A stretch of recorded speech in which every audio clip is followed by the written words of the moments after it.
Lights on, shadow wake. What's the move tonight? Sweet pea in the room, yeah, you know the vibe, right? Quick, sharp mind cutting through the noise. Got the whole room laughing when she drops her voice. Eyes on the screen, yeah, she reads the whole room. From drugs to facts, she's ahead of the boom. Not just her talk, yeah, she bringing receipts. When Sweet Pea speaks, everybody hits repeat. She don't just show up, she sets the tone. One line from her in the chat's blown. Smart, funny feelings, yeah, that's the code. Main character energy fully in mode. Oh, Sweet Pea, say it louder when she enters the scene. Sweet Pea, got the jokes, got the facts, got the mean. When she talks, everybody leans in. Sweet Pea, yeah, you know she always wins. One line of queen, yeah, she never miss. Turn a quiet room into a viral clip. Brains and humor in a perfect blend. When Sweet Pea starts talking, that's the trend. Say it again, who runs the chat? Sweet Pea, yeah, that's that. Sweet Pea, yeah, you know she always wins.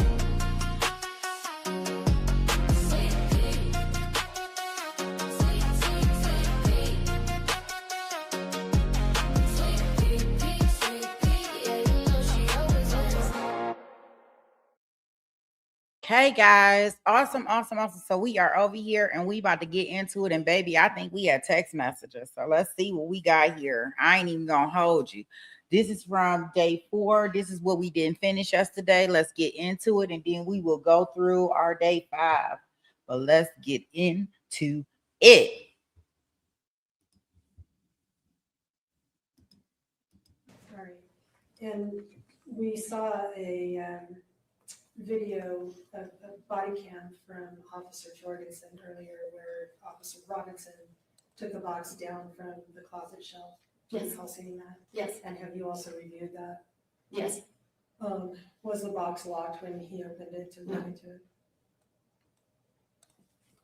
Do you recall whether Meggan mentioned to you during the course of this interview the life insurance policy? I had asked her in the first interview if Casey had a will or life insurance, and she said she didn't have anything. So she didn't have a will or life insurance. In the second interview, she told us exactly where the paperwork for the life insurance would be, and that it was John Hancock information. All right. Did she give you any information about why she thought the life insurance premium had been paid?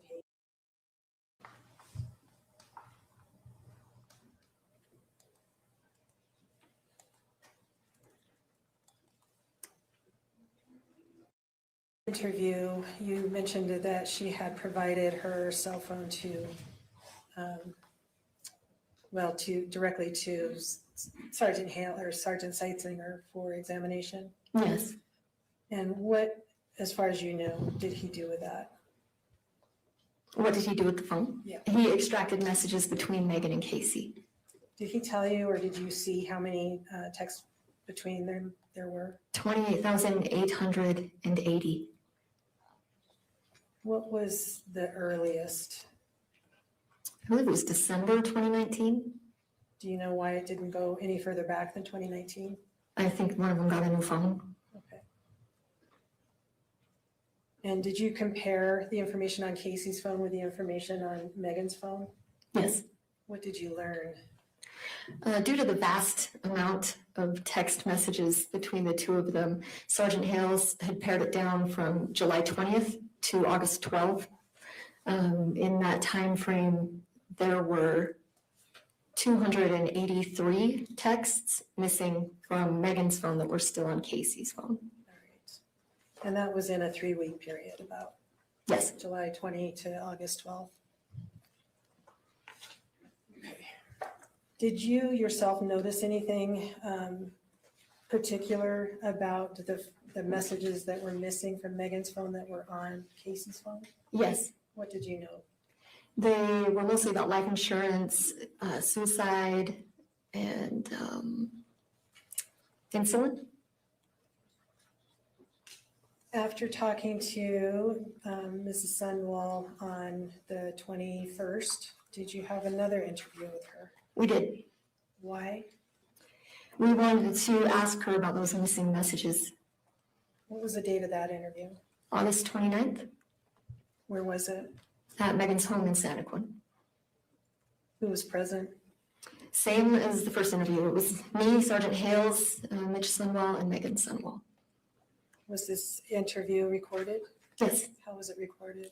My handheld recorder. Have you reviewed that interview in its entirety? Yes. Does it accurately reflect the conversation you had with Meggan Sundwall on August 29th? Yes. And that is exhibit 167. State would move to admit at this time but not publish. No objection. Thank you. Thank you. Court received states 167. How did that interview begin? I believe we asked her, I know Sergeant Hales had brought kind of a visual prop with us. He had printed out the text messages for those 3 weeks from Casey's phone, and he had printed out the text messages from Megan's phone. And he set them side by side and told her that there were 283 messages missing from her phone. How did she respond to that? She just kind of shrugged it off, I guess. Did she provide any explanation for why they were not there, or why there was a difference between her phone and Casey's phone? Yeah, she said that she always deletes texts when she talks about those things. What did she mean by those things? I believe Sergeant Hales had told her that they were about life insurance, insulin, and suicide. All right. What did you say or ask her about why she hadn't mentioned that to you earlier? We asked her why she hadn't told us she deleted messages, and she said because we didn't ask. Did you talk to her again about a life insurance policy? Yes, we had asked her about it, and she said that she never believed that Casey had a life insurance policy. So, and then we asked her how much it was worth, and she said like $1 million. What, if anything, did she tell you during the course of that interview about whether Casey was suicidal? I think that is when she told us she never believed Casey was suicidal. Did you ask for any additional information about what she did during the entire almost, 11 hours she was at Casey's home on August 12th? Yeah, she said she wasn't doing anything.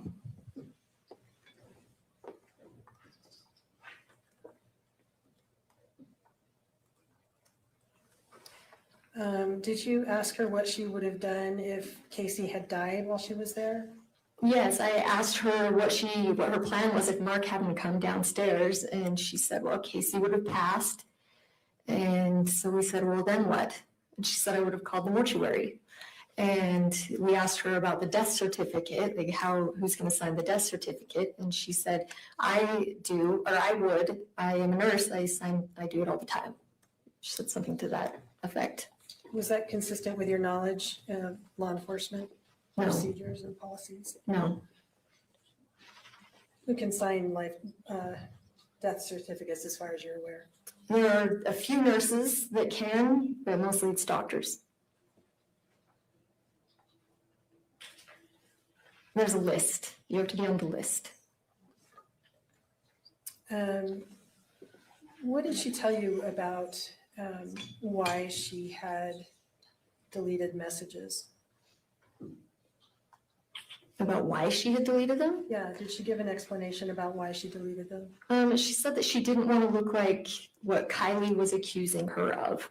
And what was she believing Kylie was accusing her of? Murdering her sister.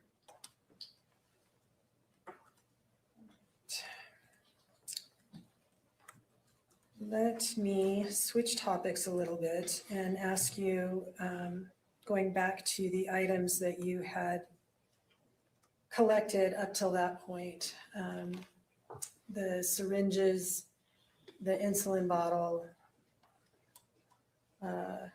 in particular, what did you do with them after you logged them into your evidence? So we took, Sergeant Hales and I drove to the crime lab to take the 2 syringes that we had, the one from the Fanta box and the one from Casey's room that was found by the paramedics. We took those syringes along with the other items that were found in the Fanta box to the crime lab to test for fingerprints.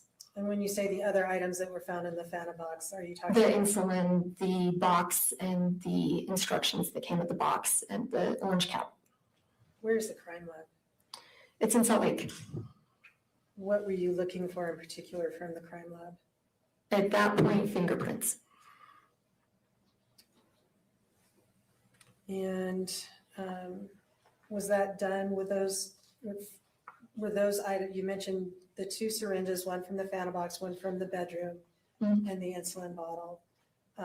Were those analyzed at the crime lab as far as you know for fingerprints?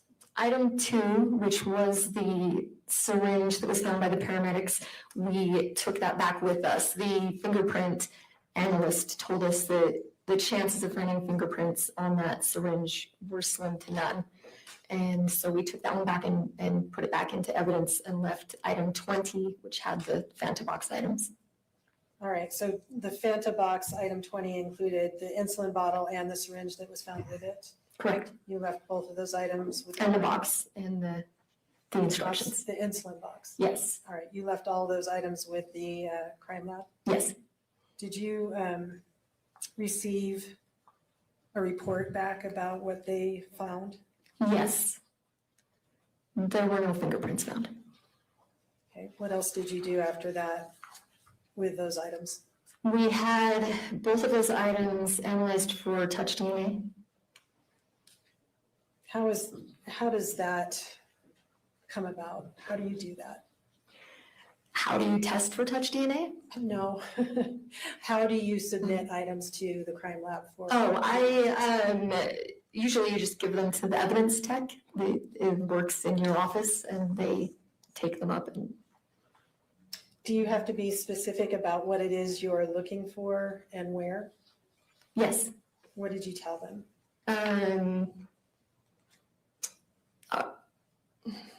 I don't know about that. I don't know. I mean, you just say, will you test these for touch DNA? And they say, okay. All right.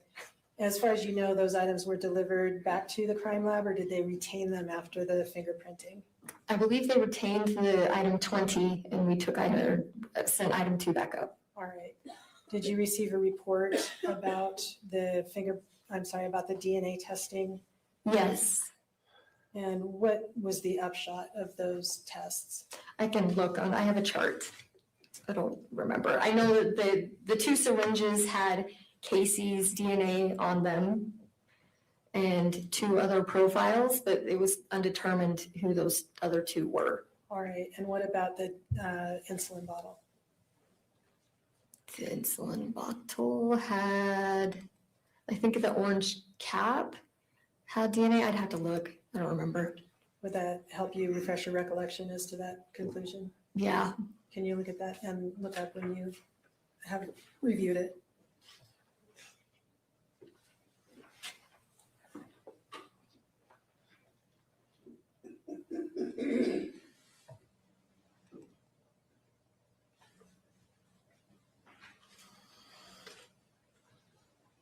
So tell me your question again. What was the DNA, what did the DNA report indicate about DNA on the insulin bottle?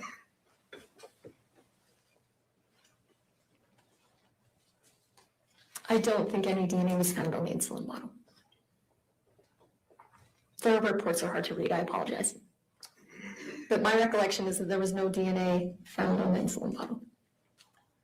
All right.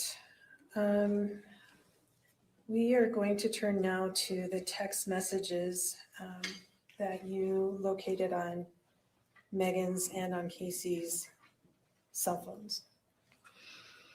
You mentioned that Sergeant Seitzinger had located 28,880 texts between the 2 of them in that 5-year period, Yes, roughly. Did you read all of them? most. I would say I read most. Okay. Did you note as you were reading them, the content of them? Yes, I did. So I searched through, you're able to search with keywords. Like if I looked up Casey, then it would show me all the texts that refer to Casey. So if I found a a text that seemed like it was either going to refer to suicide or foul play, I would look on either side of the text for context.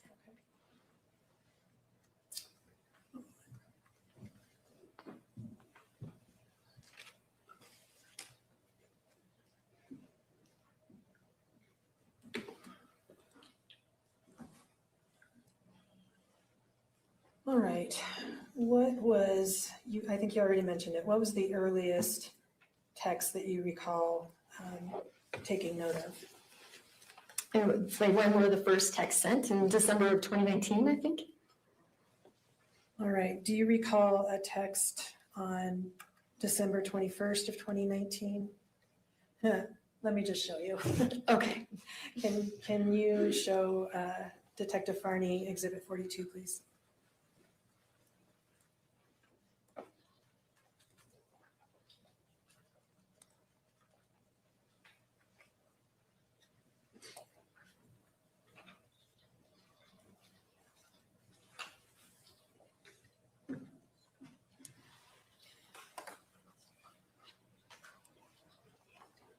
Do you recognize that text? Yes.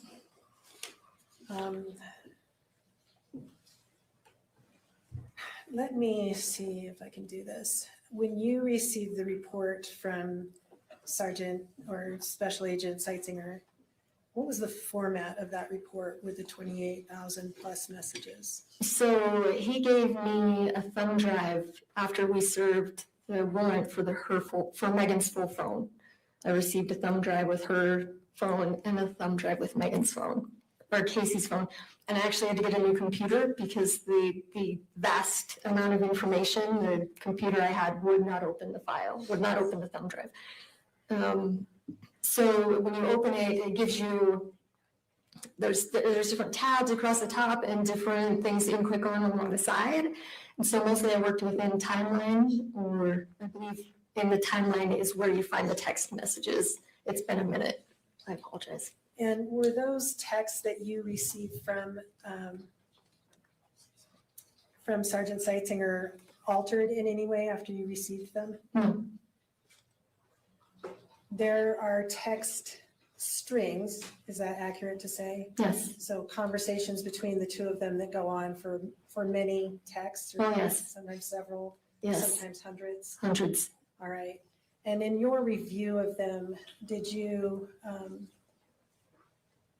sometimes exclude some that didn't seem relevant to the text that you were focusing on? Yes, in the interest of space. And I would cut out the stuff in the middle, or if it was just redundant, I guess I would remove some of those, yes. All right. And what about texts that seem to support, were you excluding text that would support Megan's version of what had happened on that particular day? No, I was still under the impression it was either suicide or foul play. I was still trying to figure it out. Okay. And when you selected or went through and found relevant, or things that you found to be relevant to the investigation of the case, did you flag every single one that you found? Every single one? No, probably not. Were the ones that you did identify representative of what you saw? Yes. And you have reviewed as much as you could of the texts that were provided to you by Sergeant Seitzinger, correct? Yes. All right. And have you seen this format that you're looking at today? Yes. All right. Is this format accurate as far as what you saw from the Celebrate extraction done by Sergeant Seitzinger? Yes. Okay. At this time, I'm going to move to admit Exhibit 42. Thank you. Court will receive states 42, wish to publish. Yes, Your Honor, thank you. And if you want to just read it to us, Detective, sorry. It's okay. Casey is the green bubble, and she says, "Reassure me I'm not dying." Megan is the blue bubble. She says, "Unfortunately, I don't know if you are dying or not. I'm sorry. You need to be prepared no matter what happens." And the date of that was, December 21st, 2019. Look, I'm yelling. Am I yelling? you're not yelling. I want to introduce a group. We're not going to publish or talk about all of them, but it exhibits 43 through 53. State would move to admit. Did you say 43 through 53? Yes.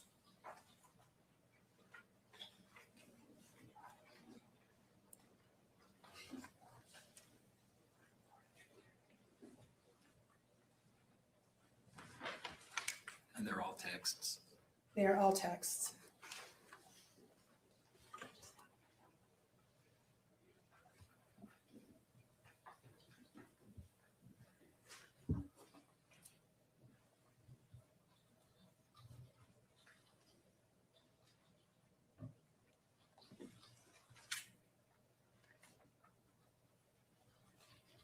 Subject to the prosecution. Thank you. Court received states exhibits 43 through 53. So those will be available to the jury, but I just want to talk about a few of them. If we could look at exhibit 44.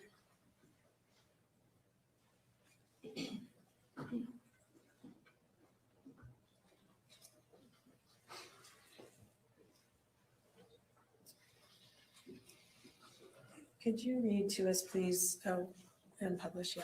Could you read to us, please, the first couple of texts on that, well, the text on that page? Yes, again, Casey is green. She says, yeah, I'm assuming he is because he said we could keep our appointment for Monday as well. I called him to see about meds. I'm having a major panic attack, or it's my heart failure, but I have like tons of pressure on my chest and I can't breathe normally. I can take it, but today I can't. Normally I can take it, but today I can't. It's like the more time goes on, my chest feels heavier. So Meggan says, I'm sure that is only going to get worse, unfortunately. And if we could skip down to, keep going.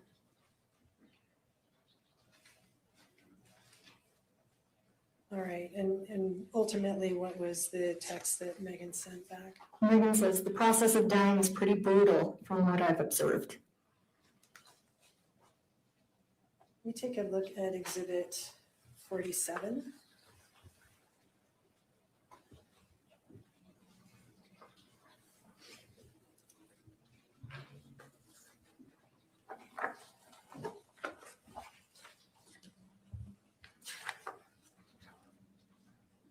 And would you read these to us, please? Again, Casey is green, says, I can't do this. This anxiety and pain is too much. I'm stuck between I'm scared to live and I'm scared to die. I can't even breathe. And Meggan responds, Casey girl, what choice do you have? You have to keep going. And to scroll up, please.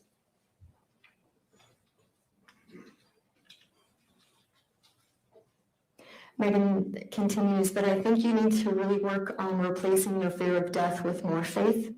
And Casey says, I agree. I'm more afraid of death by taking my own life. It's so hard sitting here waiting for it to happen. And Meggan says, you aren't going to take your own life. Exhibit 48.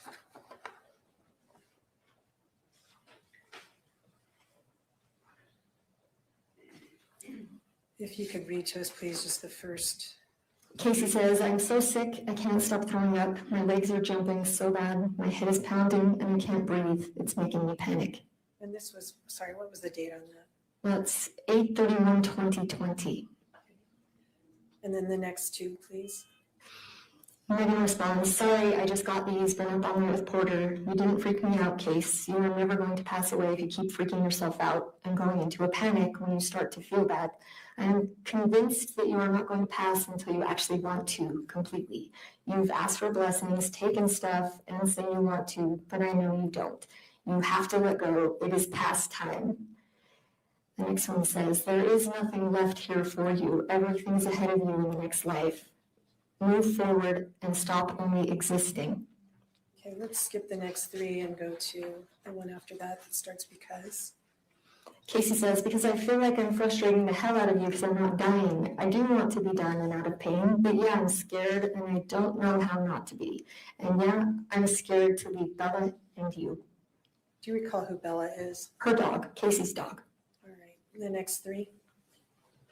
Meggan says, you aren't frustrating the hell out of me. Faith and fear cannot exist in the same place. You are letting fear rule your life. I understand that is the way you have always lived, but it will not work to die that way. I try to help you, Case, but I can only do so much when you sabotage. I don't know what more I can do. Casey says, I didn't think I was sabotaging. I tried 3 different times to die this weekend. I don't know what I'm doing. I'm trying the best I can. I'm sorry I'm constantly complaining about being sick and asking you for help. She goes on to say, I was grateful that you were there for me this weekend, and I felt like I didn't have to do it alone. It made it so much easier. It makes me sad that you think I'm just sticking around on purpose. Anyway, we don't have to talk about it anymore. Let's take a look at Exhibit 49.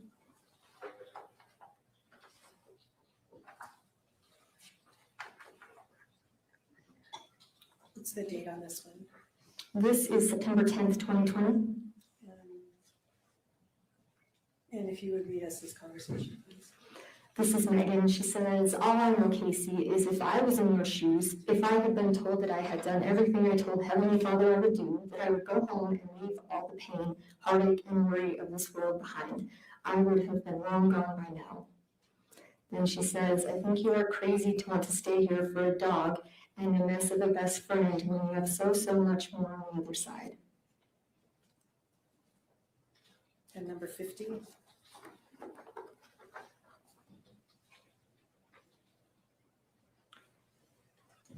Casey says, I know you are having a bad day and I'm sorry. I'm sorry that I haven't gone home yet and I'm making your life harder. I am trying. I know you don't think I am, but I am trying to mentally prepare myself for it. What was the date of that particular text message? September 11th, 2020. Great. We'll look at 51.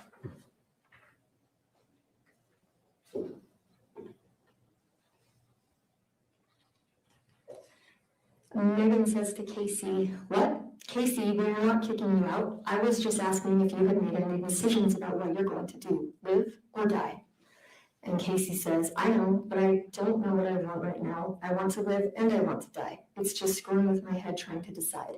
It's a ton of anxiety for me. I just knew you had asked if I was going to find somewhere to live.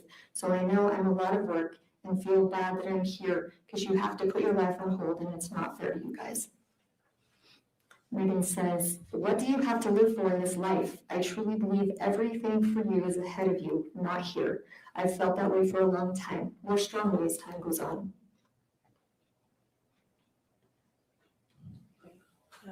52.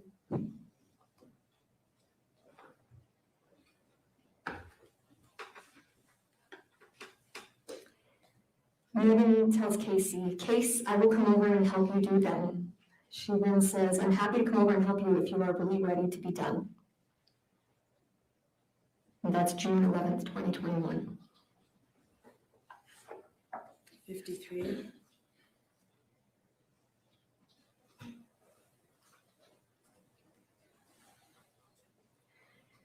Meggan says, I don't think you will. That's why I said that I'd be willing to come over and help you. I really feel like you need to do some deep soul searching and figure out what's holding you back and what you need to let go of. When you are actually ready, you let me know and I'll be there to help you. You won't be able to do it alone. All right, state next wants to talk about exhibits 54 through, let's say 64. And move to admit those at this time. Objection. Court will receive states exhibits 54 through 64. And I may publish, Judge? May. Thank you. And 54.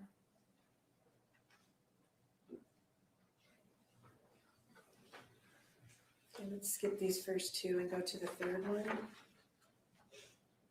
Meggan says, Case, I promised you I would do whatever you need or want me to do. If that means you want or need me to be there, I will. I don't break promises. I will let you decide and tell me what you want and need. Casey says, I know you don't, but the more I've thought about it, I feel selfish for making you watch that. Of course I would love for you to be here with me, but I also don't want to give you PTSD or something.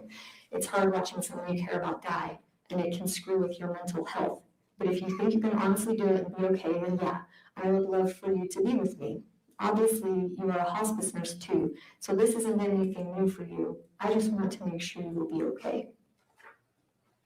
Let's go down to the next thing Meggan says, Case, I want to be there with you. and next.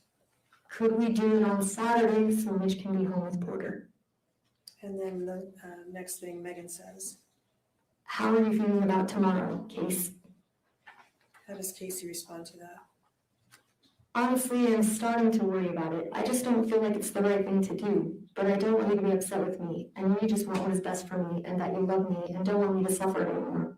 But I'm struggling with it. I'm tired of being sick and in pain and dealing with the anxiety. I don't know what my problem is and why I'm so nervous about it. And how did Meggan respond? I'm not going to be upset with you, Case. It's your call, not mine. What did Casey say? I wish I could just find a medication that would make me fall asleep and not wake up. But my biggest fear is like suffering and not being able to breathe and just being in a total panic. And I know that sounds silly, but like when they put a dog to sleep, it's not like they suffer and gasp for air and it takes a while for them to pass. That's why I wish they could just give me that damn medicine they give to people to let them die. Because I heard they don't suffer, they don't struggle to breathe. They just fall asleep and their heart stops and they die. Okay, let's take a look at Exhibit 55.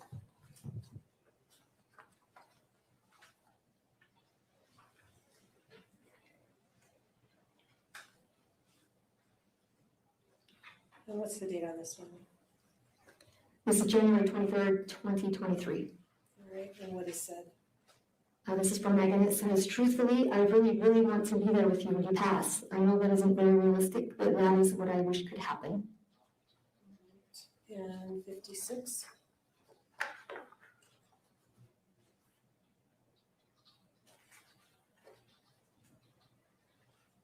Casey says, nights are rough. I hope you can find a different job sooner. I hope I can just die within the next few days because then you can quit your job. And I would honestly love that for you.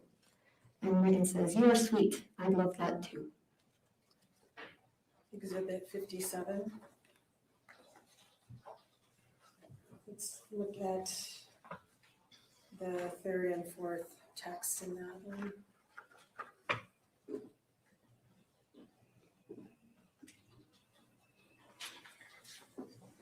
From Meggan, I assume you got your meds and went to bed. I hope you can get some peaceful rest. I'm at work tonight if you need me. Casey says, sorry, I didn't see your text. I haven't had them yet. I was waiting on Master, hoping he would let my nurse go home, but he's not going to call. So I guess I'll take my meds and go to bed. And then down to Meggan's next response. Meggan says, I'd sneak to the bathroom and take extra if you can. Does Casey respond to that? I will. What does she tell her next? She says, I took more meds and did a full bottle of long acting. Here's my vitals from tonight. BP 30/0, HR 17, O2 21, temp 87, blood sugar 43. I've never seen a temperature that low. Nurse says it happens near end of life. Last night I had a fever, so I'm not sure how it dropped that low. According to the nurse, that's a sign it's getting close. Anyway, just wanted to give you an update. I'm going to bed. Love ya. Let me just stop you for a minute. In the course of your investigation, did you learn whether there was a hospice nurse present? No, it's not. And how did Meggan respond to that? I hope this is your time, Case. Get some rest, sweets. What else? Case, when you need to go with whoever it is that comes to get you, do not look back, do not hesitate, you go. You probably don't remember what you were like after the blessing you got when you first moved in with us, but I do. I believe someone came to take you home, but you wouldn't let go of here. That is why in all of your blessings, you have been told that when you are ready to leave me and Bella and everyone here behind, you can go home. Go, Casey, don't look back, go. This is your time, Casey girl. Go home, run home. All right, let's move on to exhibit 58.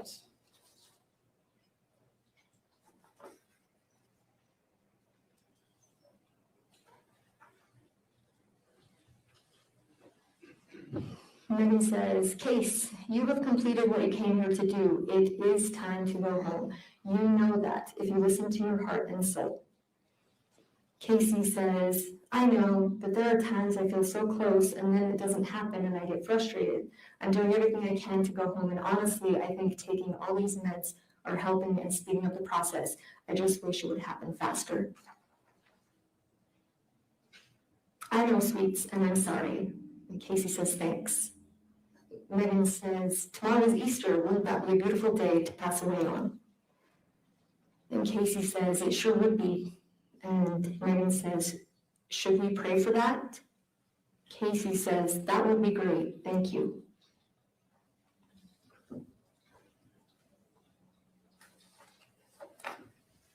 And 59. And sorry, let's skip over to 60.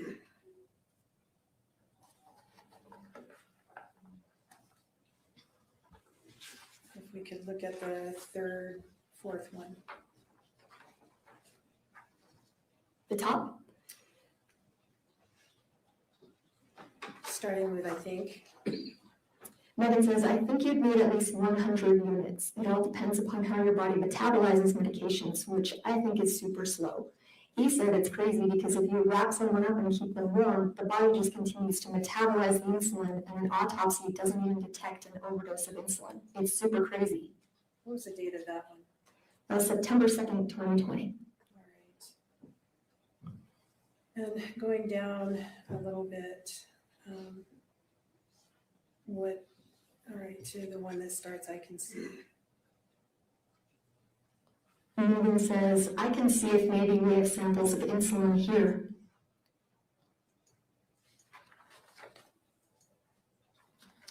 Let's skip some of these and go down to,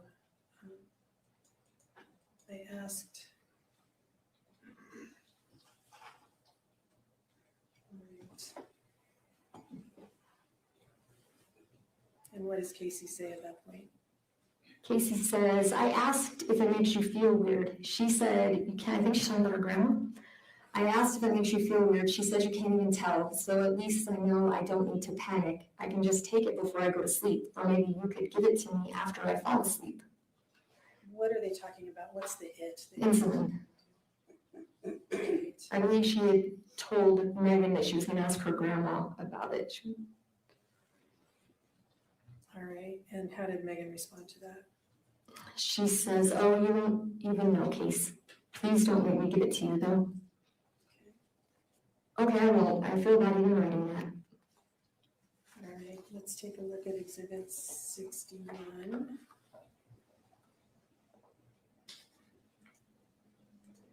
Just the second one, please. The second text. Are you doing insulin tonight? And the date on that one? September 2nd, 2020. All right, 62.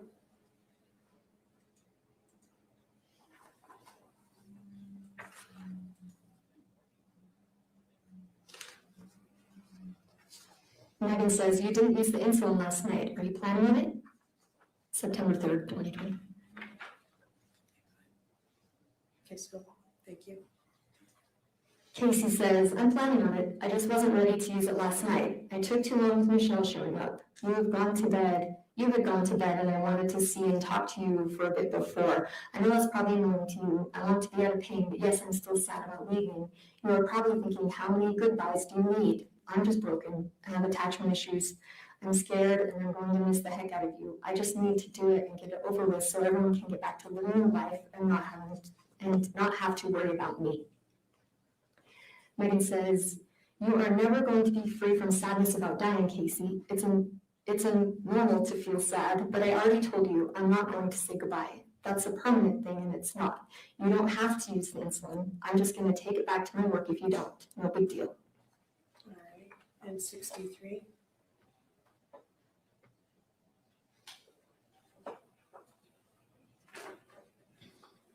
If you could read just the first 4 texts in this series, please.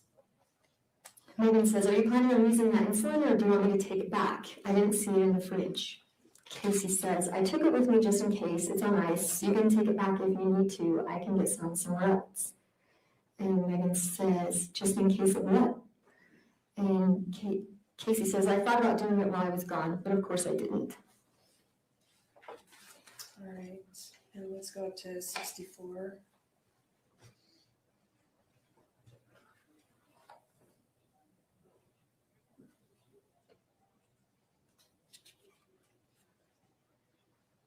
Casey says, I thought I wanted to go and spend time with my family. My stupid anxiety just runs my life and I don't know how to change that. I'm sure it drives you crazy because you are the one person that takes it all away. I don't even know why I have anxiety most days. When I'm with you, I feel like I'm okay, like I'm home and safe. I don't know where all this trauma comes from, but it's a really crappy way to live. I'm not worried about what happens after. I'm honestly afraid of dying. What's it going to feel like? I know it's probably so stupid to you. I feel like a little kid that is constantly scared, and I hate it. Meggan says, it's not stupid to me, none of it. You are in pain all the time, Case. Dying couldn't be more painful than that. And that is the purpose of just taking the insulin, so you just go to sleep. And the next group is, we'll say 65 to 74. Is it 65 to 74? Mr. Williams?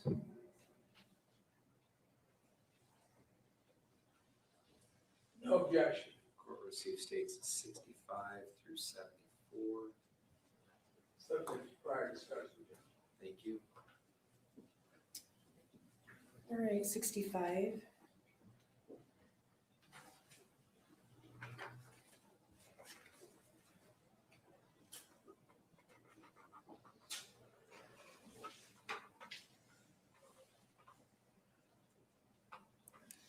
Meggan says, do you want me to take that insulin back so it's not an option for you? And Casey says, no, I was going to ask you to draw it up tonight, but then I'm worried I won't dare do it and it will be a waste. I should have never Googled it. Everyone says it's a horrible way to die and it can take hours. Can you just give it to me after I fall asleep? And Meggan says, I'm pretty sure you'd feel me giving you a shot. How in the world would people know it's a horrible way to die if they are alive? It would not take hours. I talked to our nurse educator about it, remember? Casey says, I remember. That's why I said I shouldn't have Googled it. Okay. And let's skip down to, whoops. Go back to that one, please. Skip down to the last 3 texts in that series.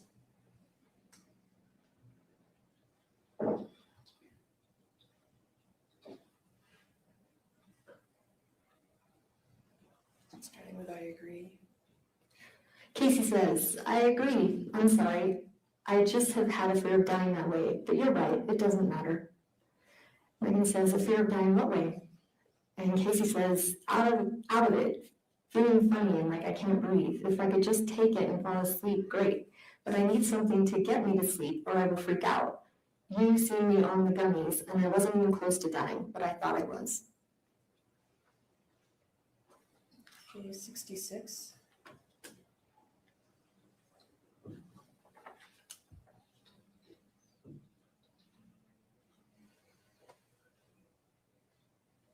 Meggan says, how are you this morning? I didn't come in and check on you because the shots were still in the fridge, so I figured you were okay.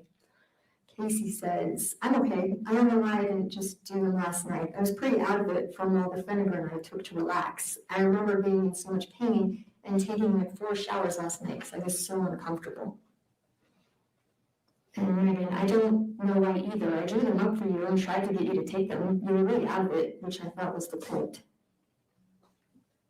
68. Oops, sorry, 67.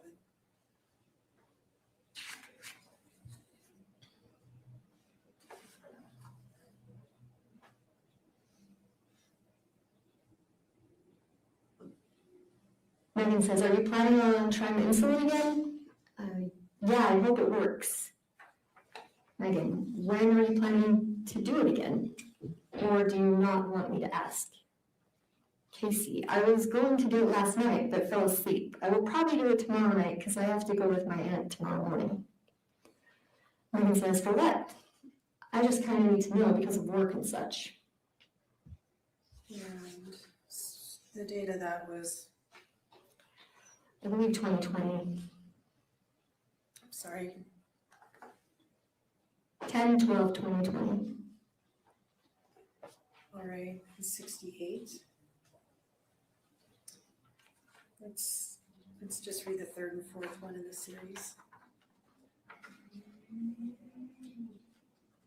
Meggan, you want me to bring you home another bottle of insulin? You could try the whole thing. I don't know. Casey, yeah, hopefully it will work. I totally thought the second dose would have worked because it was such a huge amount. I don't remember much. I was just bugged that I was still here. Didn't you say I was worse the first time? If you're okay getting it, that would be great. I just don't want you to get in trouble. All right, let's move on to 69.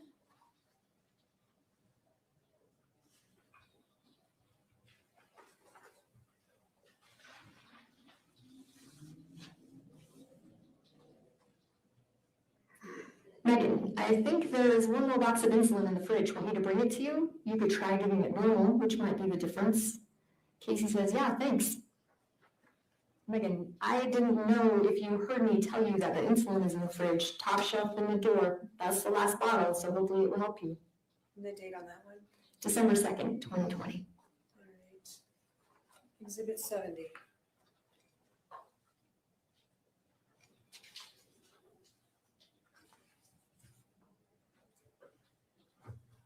Meggan says, are you nervous to do it yourself?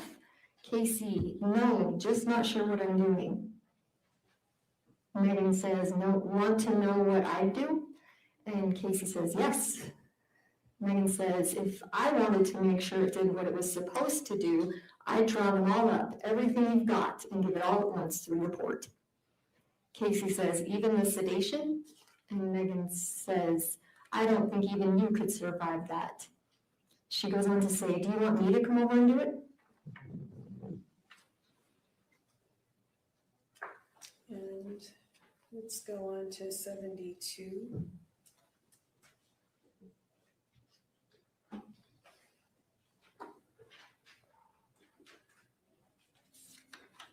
Let's take a look at the fifth text. Meggan says, how many did you do before? Casey says, I think I only did 1.5 because I didn't want my grandma to know, but I just ordered her more insulin last week, so she has like 9 or 10 bottles in the fridge.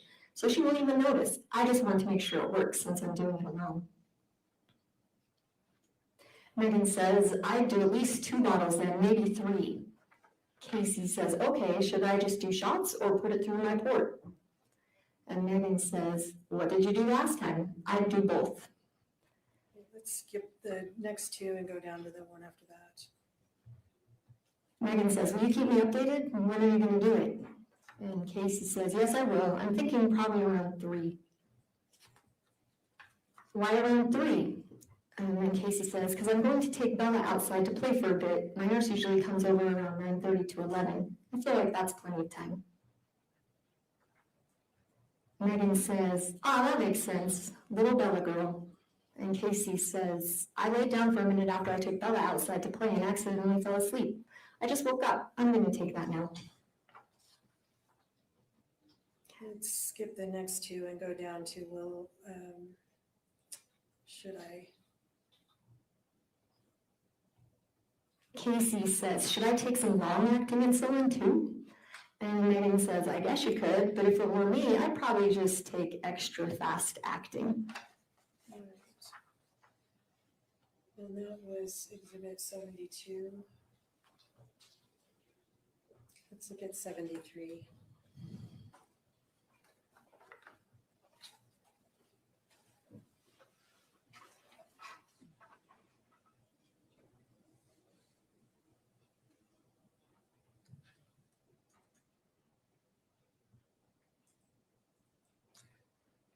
Meggan, good morning, Casey girl. Been thinking about you all night. How are you? Casey says, I don't know what I'm doing wrong, but this isn't working. I feel really sick and out of it, and my blood sugar is 29 right now. Also, I hope this makes sense because I have to use speech text because I can't even see what I'm doing. Meggan says, just keep going. Take some more short acting and long acting. 29 is really low, so just keep going. And 74.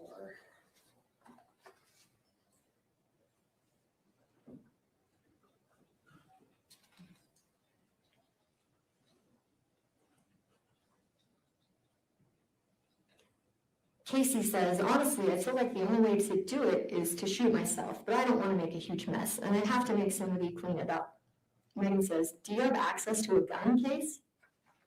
Casey says, yeah, but I feel like they have been making me comfortable for so long, and it's not working. I do have access to a gun. My Uncle Mark actually bought me one for Christmas so that we could go out and go shooting. So I could use that. I just don't know where I would go and do it because I don't want to do it inside of my grandparents' house. Meggan says, I know how tired you are of all of this, Casey girl, and I am so sorry you have been having to go through all of this. I will help you if that is what you want me to do. I won't help you shoot yourself. I could never do that, but I will help you. Casey says, I guess I could go down the hill behind my grandparents' house, and then maybe somehow you could suggest that we go look around their property. I don't know. I don't want to put you in the middle of it. I'm just trying to figure something out. Meggan says, do you really want to go that way? Casey says, I would never make you shoot me, Meg. I just wanted to run a few ideas by you to see if you think that's something I could do. Well, to be honest, no, not really, but obviously nothing else is working. My life insurance does cover suicide because when I signed up for it, it said I had to go at least 2 years without doing that, but it would be covered after that. Or can you think of any medications that would maybe do it? Meggan says, I think we could figure out another way. I've still got all those bottles of Benadryl. If you can get some insulin, then you can take all the pills and then I can give you insulin over and over until it works. Casey says, I do have plenty of insulin. Meggan says, I think the insulin didn't work because your body recovered itself because it didn't continue to get more insulin. Casey says, I think so too, and maybe we should do 3 or 4 bottles worth at one time. Meggan says, but with that with the Benadryl should do it. If that's what you really want to do, I will come and help you. Thank you, Casey. Thank you. I would appreciate that. We're going to have to wait a few days though, because my grandma's sister and her husband and kids are here for a few more days. They live in Hawaii, but they're in town for a funeral right now, so they've been staying with us. Meggan, you tell me when and I will come.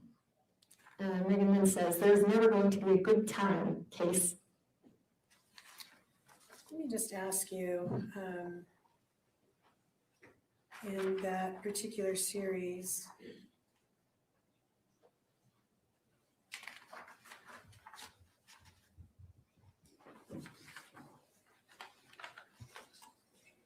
sorry, I got lost in my questions. So.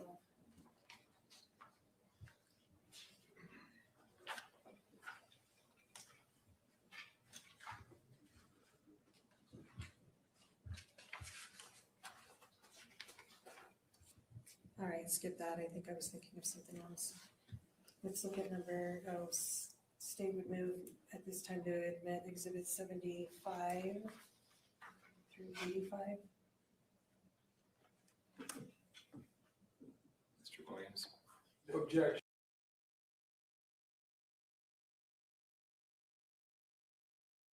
Okay, I'm gonna take us over to Cat Not Williams stream and we can watch the verdict with her.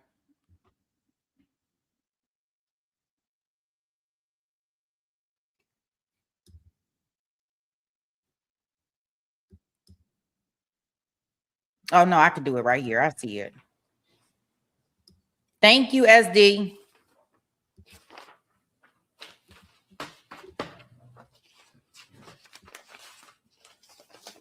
With regard to decorum, I don't expect any responses from anybody. It's been an emotional case. It's been a well-tried case. The lawyers did what they should do. The parties did what they should do. I just want to remind everybody that how the verdict comes out isn't something of public comment. So if you have an emotional attachment to the verdict, don't express it. Wait till you get out of the building before you let your emotions out.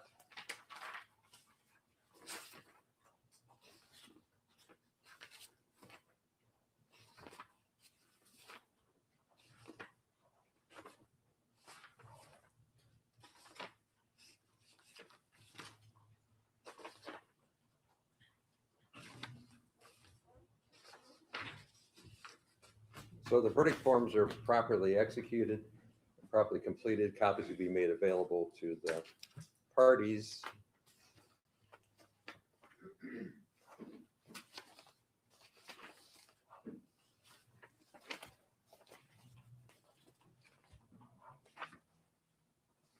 In all circumstances, the jury finds in favor of the defendant. No plaintiff verdict prevailed.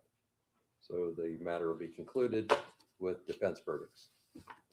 Thank you, Mr. Klingler. Thank you, Mr. Osborne. Thank you to the court staff and the Sheriff's Department for security in the building. And we'll go ahead and stand in adjournment. Thank you. You're welcome.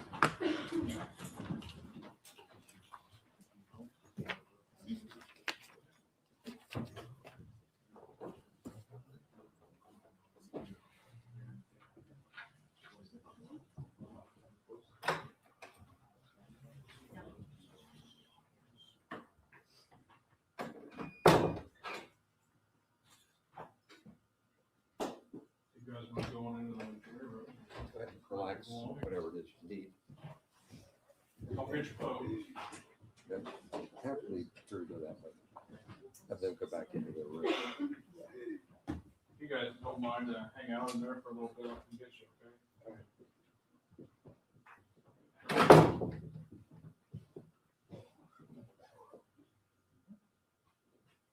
Thank you, sir.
Everybody is excused. That's what we're waiting for. Literally, that's what we're waiting for. I was like,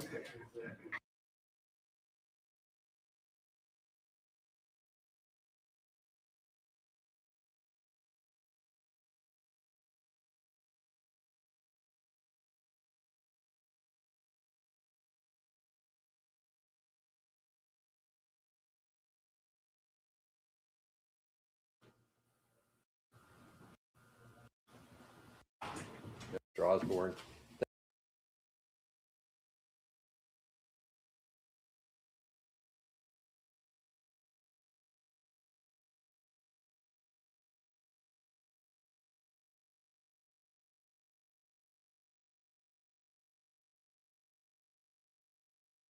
know more than I know probably, but the jury's ready.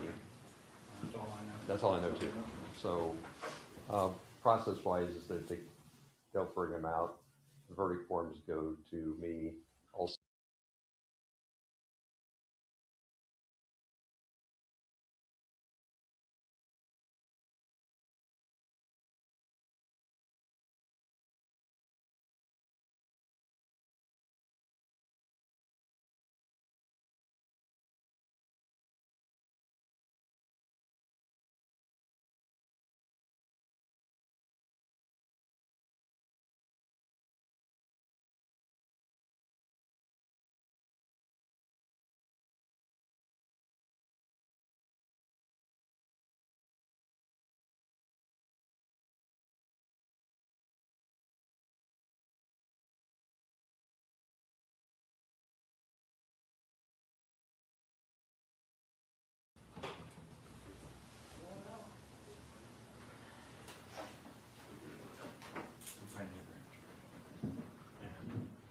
You just wanna move that notebook.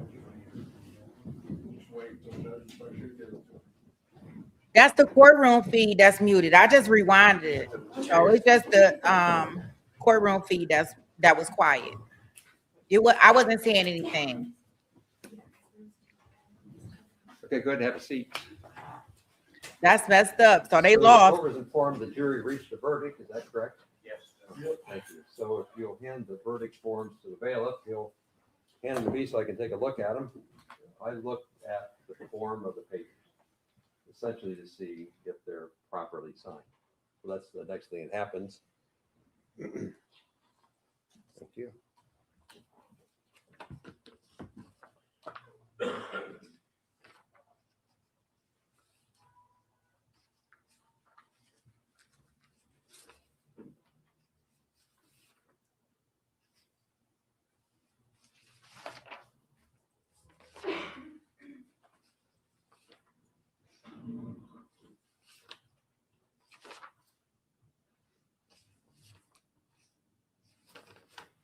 Can y'all hear now when I'm flicking through the papers? Because I'm not seeing anything. It's just kind of him in the courtroom. Yeah, I'm not seeing anything.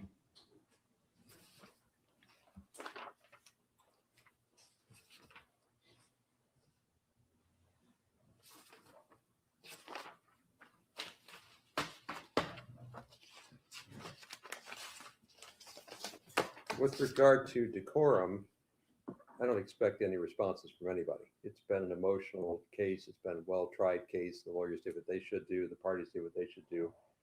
I just want to remind everybody that how the verdict comes out isn't something of public comment. So if you have an emotional attachment to the verdict, don't express it. Wait till you get out of the building before you let your emotions out.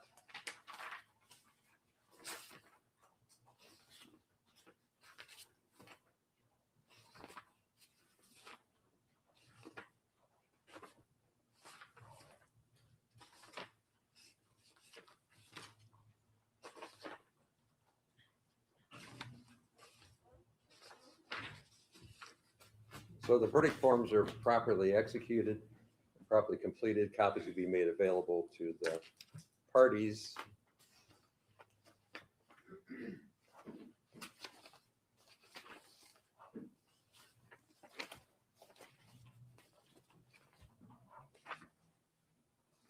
In all circumstances, the jury finds in favor of the defendant.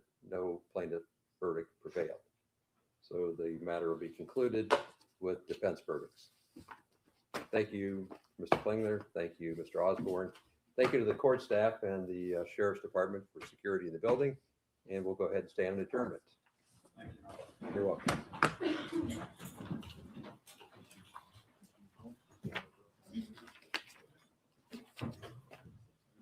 Yeah, I don't think the judge wanted that verdict. I think the judge had a bone in this fight. He seemed like he was salty. Y'all tell me. You guys want to go on into the jury room? Go ahead and relax, whatever it is you need. I'll pitch pose. Have to leave through to that. have them go back into their room. If you guys don't mind to hang out in there for a little bit, I can get you, okay?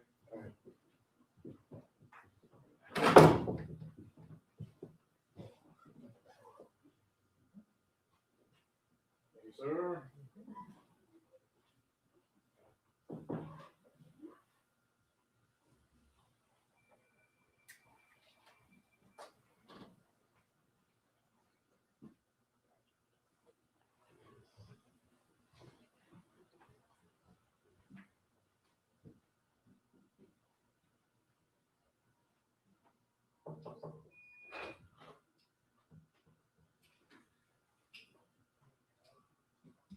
Like the way he said it, did I win?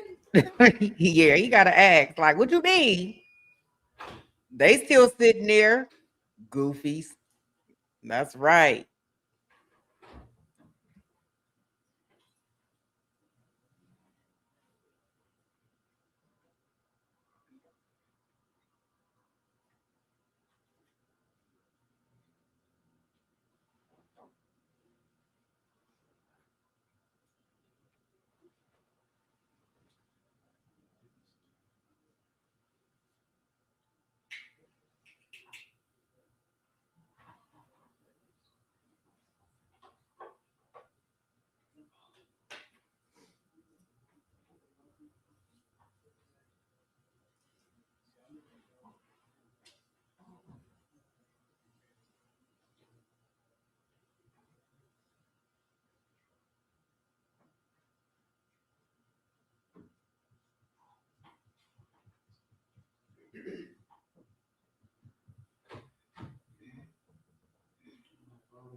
I don't even think y'all know the degree of the embarrassment of these videos, guys. We didn't watch the whole Lick 'em Up Lisa video. Everybody is excused. We're waiting OMG. for. It is Literally, that's what we're waiting for. I was like, crazy work.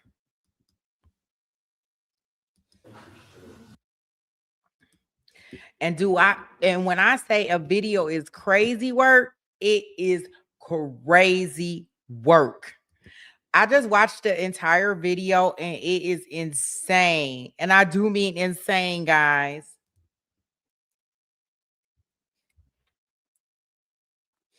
So I'll try to find it and put it our in our chat.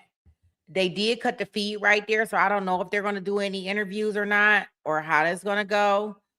But yeah, oh my gosh, the videos, and they get to stay out there, and he gonna make another one. So I hope y'all like and subscribe. Like they just gave him more publicity. Like this is so totally. Oh, SD, it was way worse than what I thought it could ever be. I was like, oh my gosh. But I'm gonna take us back into our trial. I will clip that moment and put it on the site for everybody.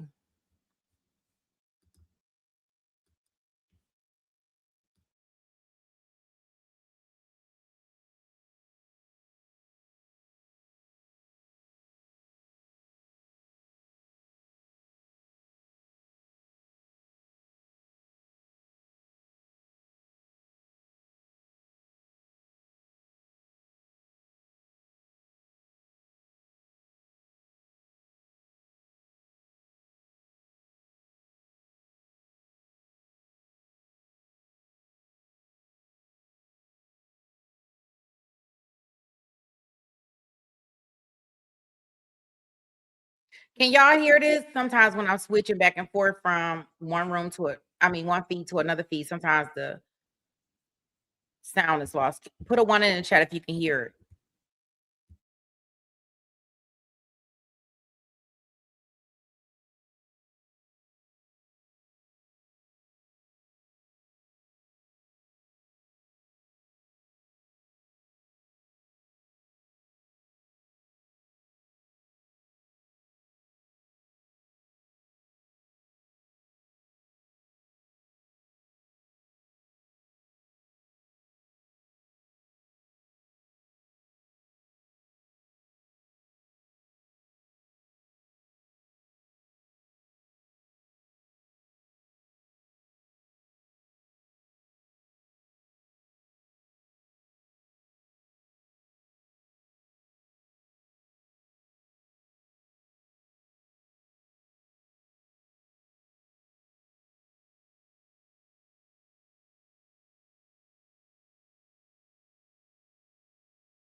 Okay, so the sound not working. Let me try it again. See, I can hear it. Let me share it again. I'll rewind it also. Thank you so much, Drunky. Sometimes when I'm switching between these screens, it won't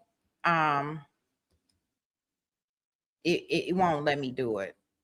Let me see.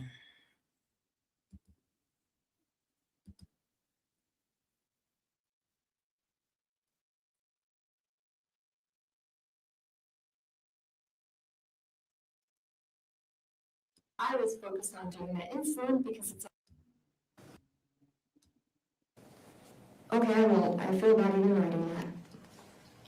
All right, let's take a look at exhibit 61.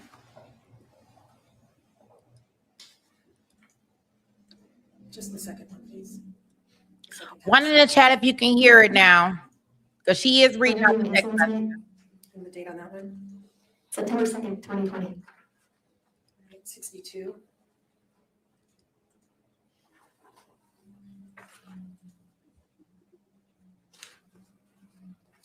Meggan says, you didn't use the insulin last night. Are you planning on it? September 3rd, 2020. Okay, so thank you. Casey says, I'm planning on it. I just wasn't ready to use it last night. I took too long with Michelle showing up. You had gone to bed, and I wanted to see and talk to you for a bit before. I know that's probably annoying to you. I want to be out of pain, but yes, I'm still sad about leaving. You are probably thinking, how many goodbyes do you need? I'm just broken. I have attachment issues. I'm scared and I'm going to miss the heck out of you. I just need to do it and get it over with so everyone can get back to living their life and not have to worry about me. Meggan says, you are never going to be free from sadness about dying, Casey. It's normal to feel sad, but I already told you I'm not going to say goodbye. That's a permanent thing and it's not. You don't have to use the insulin. I'm just going to take it back to my work if you don't. No big deal. All right, and 63.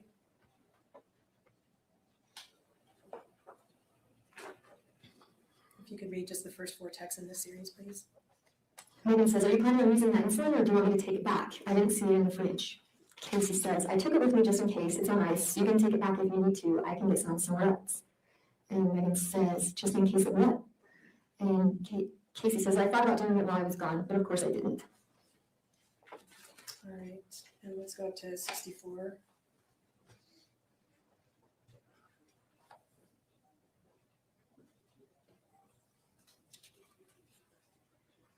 Casey says, I thought I wanted to go and spend time with my family. My stupid anxiety just ruins my life, and I don't know how to change that. I'm sure it drives you crazy, because you are the one person that takes it all away. I don't even know why I have anxiety most days. When I'm with you, I feel like I'm okay, like I'm home and safe. I don't know where all this trauma comes from, but it's a really crappy way to live. I'm not worried about what happens after. I'm honestly afraid of dying. What's it going to feel like? I know it's probably so stupid to you. I feel like a little kid that is constantly scared, and I hate it. Meggan says, it's not stupid to me, none of it. You are in pain all the time, Case. Dying couldn't be more painful than that. And that is the purpose of just taking the insulin, so you just go to sleep. And the next group is, we'll say 65 to 74. Is it 65 to 74? Mr. Williams?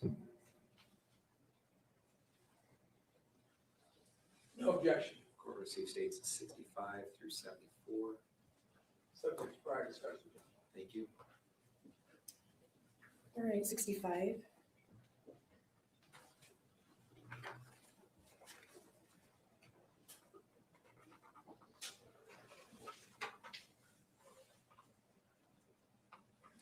Meggan says, do you want me to take that insulin back so it's not an option for you? And Casey says, no, I was going to ask you to draw it up tonight, but then I'm worried I won't dare do it and it will be a waste. I should have never Googled it. Everyone says it's a horrible way to die and it can take hours. Can you just give it to me after I fall asleep? And Meggan says, I'm pretty sure you'd feel me giving you a shot. How in the world would people know it's a horrible way to die if they're alive? It would not take hours. I talked to our nurse educator about it, remember? Casey says, I remember. That's why I said I shouldn't have Googled it. Okay. And let's skip down to, whoops. Go back to that one, please. Skip down to the last 3 texts in that series.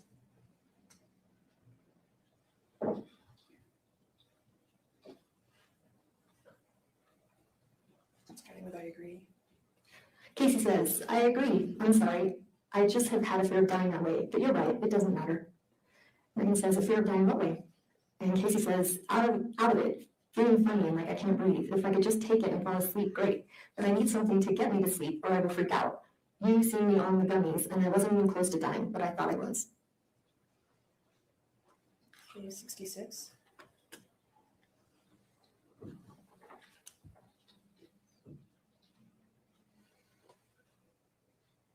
Meggan says, how are you this morning? I didn't come in and check on you because the shots were still in the fridge, so I figured you were okay.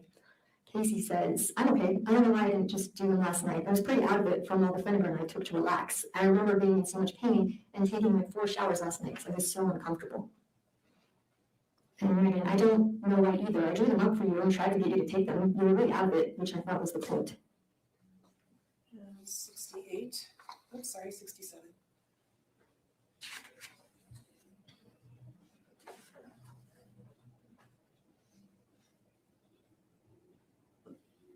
Meggan says, are you planning on trying the insulin again? Yeah, I hope it works. Meggan, when are you planning to do it again? Or do you not want me to ask? Casey, I was going to do it last night, but fell asleep. I will probably do it tomorrow night because I have to go with my aunt tomorrow morning. Meggan says, for what? I just kind of need to know because of work and such. And the date of that was, I believe 2020, sorry, 10/12/2020. all right, 68. Let's just read the third and fourth one in the series. Meggan, you want me to bring you home another bottle of insulin? You could try the whole thing. I don't know.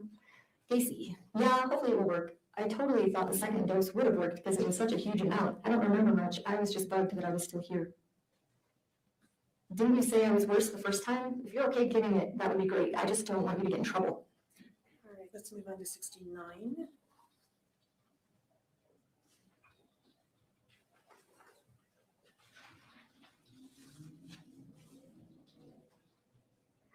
Meggan, I think there is one more box of insulin in the fridge. Want me to bring it to you? You could try giving it normal, which might be the difference. Casey says, yeah, thanks. Meggan, I didn't know if you heard me tell you that the insulin is in the fridge, top shelf in the door. That's the last bottle, so hopefully it will help you. And the date on that one?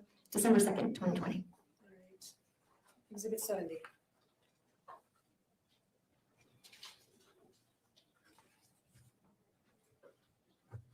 Meggan says, are you nervous to do it yourself? Casey, no, just not sure what I'm doing. Meggan says, no, want to know what I do? And Casey says, yes. Meggan says, if I wanted to make sure it did what it was supposed to do, I'd draw them all up, everything you've got, and give it all at once to a report. Casey says, even the sedation? And Meggan says, I don't think even you could survive that. She goes on to say, do you want me to come over and do it? And let's go on to 72.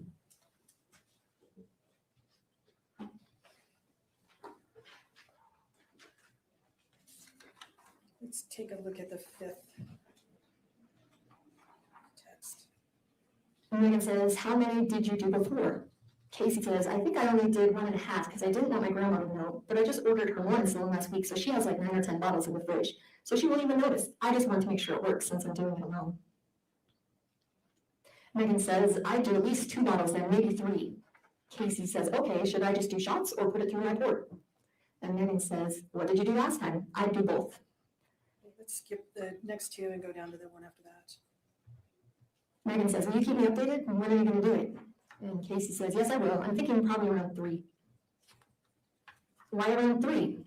And then Casey says, because I'm going to take Bella outside to play for a bit. My nurse usually comes over around 9:30 to 11. I feel like that's plenty of time. Meggan says, that makes sense. Little Bella girl. And Casey says, I laid down for a minute after I took Bella outside to play and accidentally fell asleep. I just woke up. I'm going to take that now. Let's skip the next 2 and go down to, well, should I? Casey says, should I take some long-acting insulin too? And Meggan says, I guess you could, but if it were me, I'd probably just take extra fast-acting. All right. And that was exhibit 72. Let's look at 73.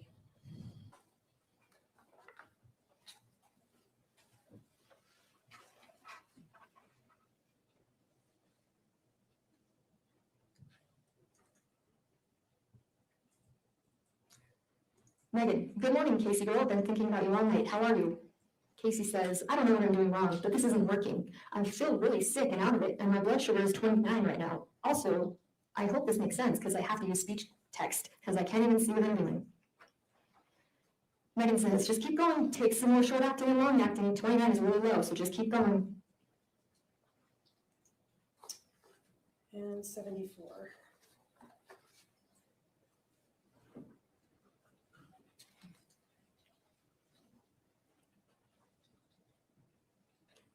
Casey says, honestly, I feel like the only way to do it is to shoot myself, but I don't want to make a huge mess, and I have to make somebody clean it up. Megan says, do you have access to a gun, Case? Casey says, yeah, but I feel like they've been making me comfortable for so long, and it's not working. I do have access to a gun. My Uncle Mark actually bought me one for Christmas so that we could go out and go shooting, so I could use that. I just don't know where I would go and do it because I don't want to do it inside my grandparents' house. Megan says, I know how tired you are of all of this, Casey girl, and I am so sorry you have been having to go through all of this. I will help you if that is what you want me to do. I won't help you shoot yourself. I could never do that, but I will help you. Casey says, I guess I could go down the hill behind my grandparents' house, and then maybe somehow you could suggest that we go look around their property. I don't know. I don't want to put you in the middle of it. I'm just trying to figure something out. Megan says, do you really want to go that way? Casey says, I would never make you shoot me, Meg. I just wanted to run a few ideas by you to see if you think that's something I could do. Well, to be honest, no, not really, but obviously nothing else is working. My life insurance does cover suicide because when I signed up for it, it said I had to go at least 2 years without doing that, but it would be covered after that. Or can you think of any medications that would maybe do it? Megan says, I think we could figure out another way. I've still got all those bottles of Benadryl. If you can get some insulin, then you can take all the pills and then I can give you insulin over and over until it works. Casey says, I do have plenty of insulin. Megan says, I think the insulin didn't work because your body recovered itself because it didn't continue to get more insulin. Casey says, I think so too, and maybe we should do 3 or 4 bottles worth at one time. Megan says, but with that with the Benadryl should do it. If that's what you really want to do, I will come and help you. Thank you, Casey. Thank you. I would appreciate that. We're going to have to wait a few days though because my grandma's sister and her husband and kids are here for a few more days. They live in Hawaii, but they're in town for a funeral right now, so they've been staying with us. Megan, you tell me when and I will come. Megan then says, there's never going to be a good time, Case. Let me just ask you, in that particular series,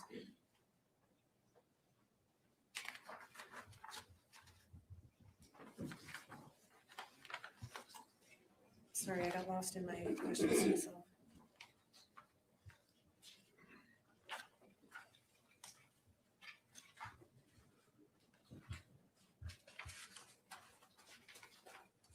All right, skip that. I think I was thinking of something else.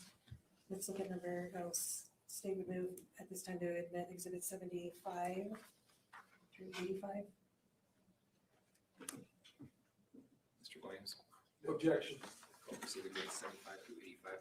Let me just ask the jury real quick. We've been going almost 2 hours. Does anybody need a break or is everybody okay to keep going? Anybody need a break? You can raise your hand. All right, let's keep going. Thank you. Let's go to Exhibit 77, please. What number? 77.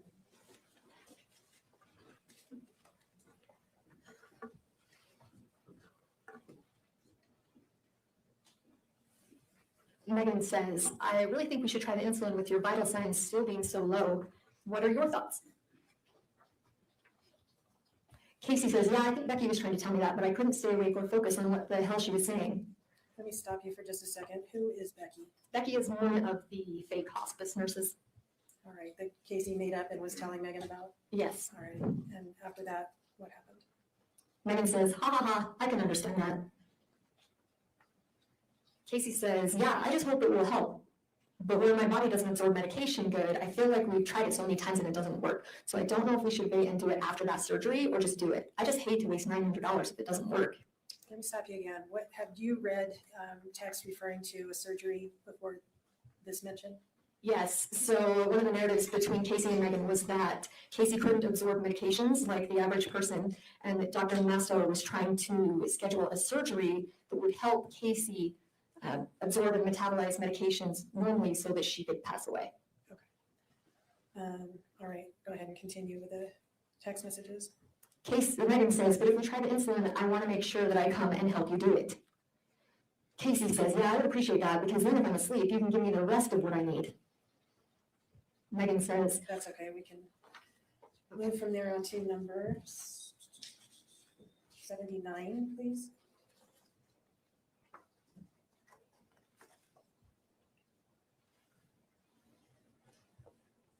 Casey says, yes, sorry, it's been a bad day, been crying and in a ton of pain, went to bed early. Meggan says, I'm really worried about you, Case. And then she says, do you want to try the insulin? What was the date of that text exchange? Well, this is July 26th, 2024. And are you aware of when Casey had had her knee replacement surgery? July 23rd. All right, so this was just 3 days after that? Yes. Okay, exhibit 80, please.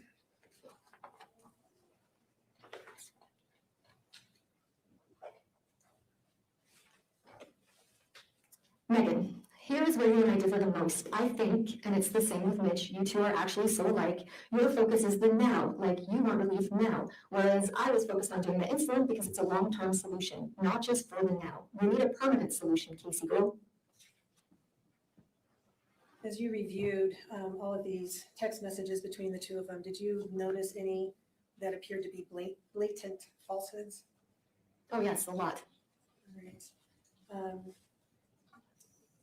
Let's take a look at exhibit 81, which is a long exhibit, many pages, that takes place between March 31st all the way to, if we could scroll all the way to the end, Chelsea.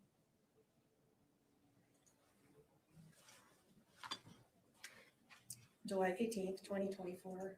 So this one looks like she's talking as Kelly. Casey is being Kelly. So there were probably 5 or 6 hospice nurses that Casey would pretend to be. There was also Dr. Robinson, who was the hospice doctor who didn't exist. And every now and then they would converse with Dr. Mastauer, who you obviously know is real. And during the course of these conversations from that span of time, is this where a lot of those vital signs that were part of exhibit 11 that we saw earlier?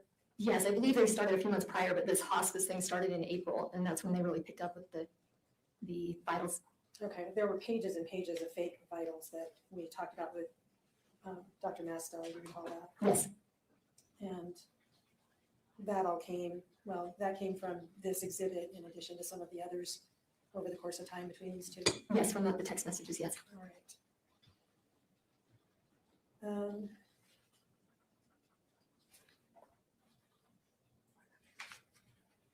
Did you want me to read this one? No, there's, like I said, there's 50 pages to this exhibit. Okay. All right, let's go on to exhibit 82.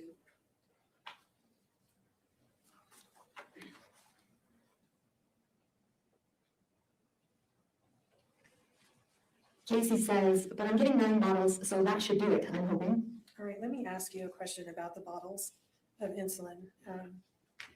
You saw earlier the text from Meggan that 100 milliliters should do it. Yeah. Did you see that? Yes. How many milliliters are in a bottle? I'm not sure. I think Mark said 100 or 1,000. I don't know. Sorry. Okay. So if 100 milliliters would do it and a bottle holds 1,000 milliliters, what I'm going to ask you to do now. So that would be 10 per bottle, 10 100 milliliters per bottle. Okay, and 9 bottles. Would be 9,000 milliliters. Very quick. Okay. Thank you. And that's a lot of insulin. So that is a lot. That is a lot. Even with Meggan's own observation that it would take 100 milliliters to do the job. Yes. Okay. Let's take a look at exhibit 83, please.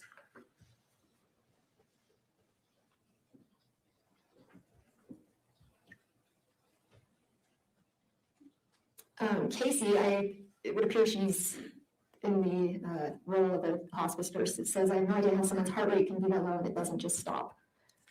She says again, honestly, when we first started noticing her heart rate and her vitals were so low, we brought in so many different machines and checked her vitals and used a couple of different nurses' blood pressure cuffs and things because we're trying to figure out how somebody can be alive with vitals this low.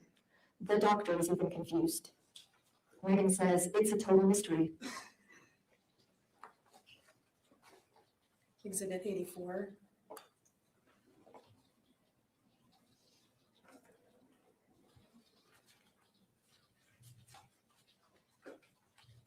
Casey, again in the role of the hospice nurse, says, I know she doesn't want to feel like she's drowning when she passes, but maybe this means she's getting close, and taking the oxygen off of her might help speed things up. I'm trying to figure out the best thing to do. Yeah, he's a good doctor. She just responds to medications differently, so it's hard to know what to use because we don't know what's going to happen. Meggan says, she does. She's always been hard to treat because she reacts so differently. Casey says, yeah, I've never seen someone like this. Poor kid. Obviously, she's not a kid, but she is still so young. It breaks my heart that she's going through all of this. Meggan says she is so young still. Casey, as a nurse, says, and it's her birthday in 12 days, and who knows if she'll be here for one last birthday. If she is, she probably won't even be awake or feel well enough to even enjoy it. Just breaks my heart that she's so young and is so sick and hasn't been able to pass away yet, so she can be free from all this pain and suffering. Meggan says, I am praying she'll pass before her birthday. And the nurse says, me too, we don't have much time left on sedation. I guess what that's supposed to say. I need to go through all of the hours she has used and how many she has left, because they only approved 30 days. But when we took her off of sedation, there were still times we stayed for 4 or 5 hours giving her meds to make sure she was comfortable. So I will figure all that out while I'm here with her, because I need to know the date, just in case we have to reapply through her insurance company again, to see if they will approve us to stay with her longer or what is going to happen.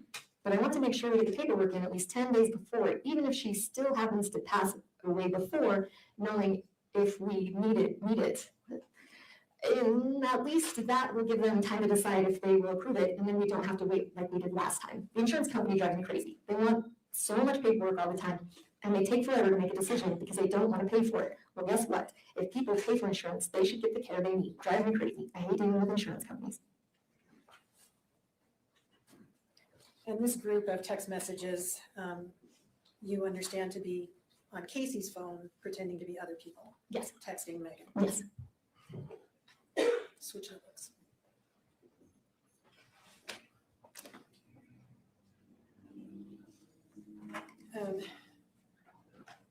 The next batch, the state would move to admit exhibits 86 through 94.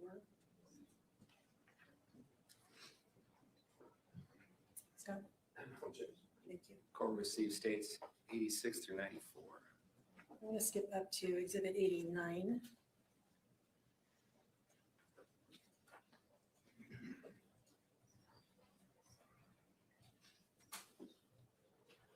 Meggan appears to be speaking to one of the fake nurses. She says, hello, how is she doing? Any change in her vitals? And just to be clear, this text message is going from Meggan to Yes, this Casey's is phone. Meggan to Casey's phone. And the date? July 10th, 2024. All right. And next? The fake nurse says, a little, but not much. Heart rate 7026, blood pressure 9/5, temperature 57.4.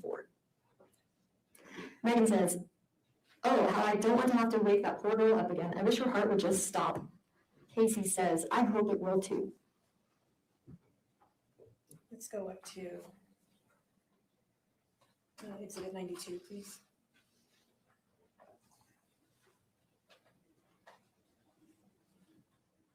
And the date on this one is what? This is July 28th, 2024. Okay. And she says, are you okay, Case?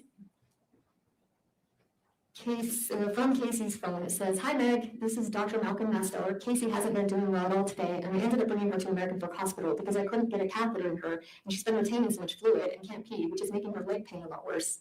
Anyway, I'm trying to convince the doctors to approve her for the spleen and intestine surgery we wanted to do and fix her knee while we're at it. We've been here for 11 hours, and I don't think it's going to happen right away, but I feel like I'm getting pretty close. So we've been running tests. They're doing an ultrasound on her leg right now because it's completely red and purple, and they just were checking for a blood clot. Anyway, she told me if you messaged her to respond. So when she gets back from ultrasound, I will have her get a hold of you.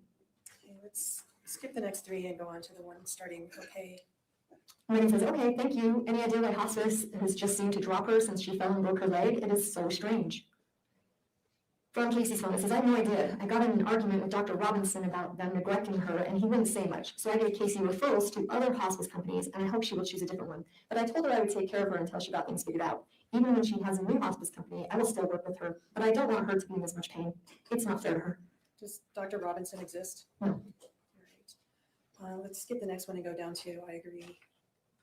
I agree. I've tried everything I can without breaking the law. So we need to get the surgery done so that her body will absorb the medications and she can pass. And this is from the faux mass stellar. Yes. Okay, let's skip the next.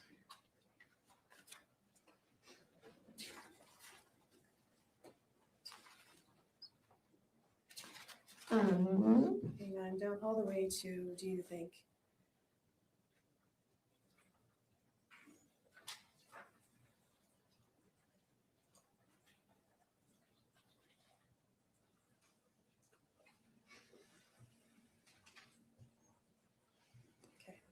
Meggan says, do you think I should come up and be with her tonight, or do you think she'll be okay? From Casey's phone. My only concern is wondering how long she has to recover from spleen surgery and intestine surgery, so I wanted her to be comfortable if that was going to take a while before we could give her the medications. But I will do some research and we can talk about options tomorrow. Honestly, I don't think you need to come and be with her. I think she'll be just fine. She literally falls asleep before I finish giving her the medication. But I put your number in my phone and I will follow up with you tomorrow. All right. And let's go on to exhibit 93.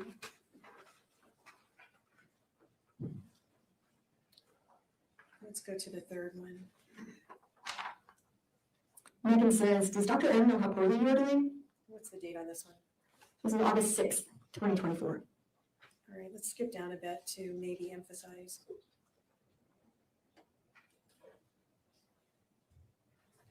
Meggan says, maybe emphasize you are getting way worse. I'm sure you probably have already. I will come up and help you with insulin anytime you want to, Case. All right, let's take a look at 94.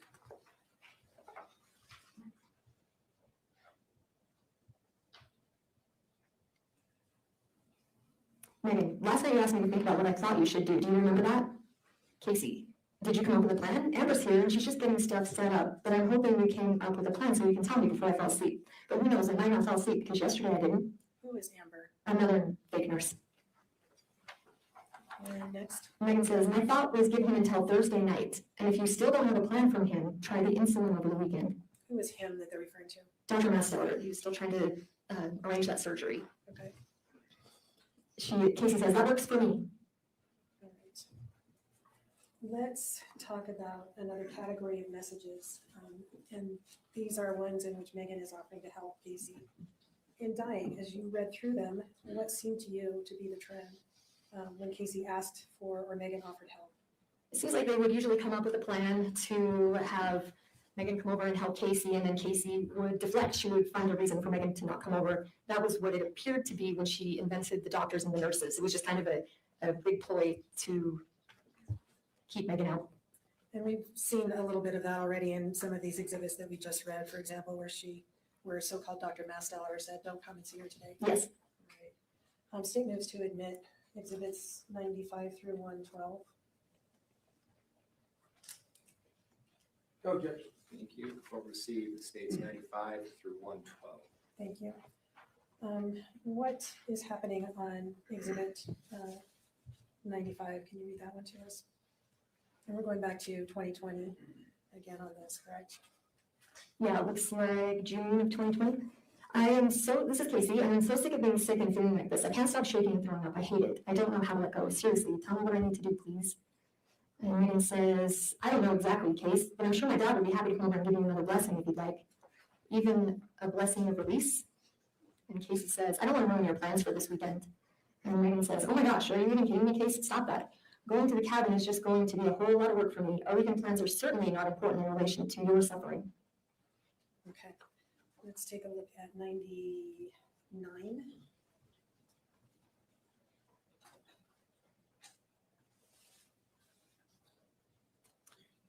Meggan says, this is April 2024. I know she doesn't want anyone seeing her this way. She's talking to a fake nurse, but I feel like I need to come and see her. And the fake nurse says, I think I would wait a little while and let her sleep. And then when we do shift change, we can talk to her and have her get a hold of you and see if that would be okay. Would that be okay with you? Okay. Exhibit 100.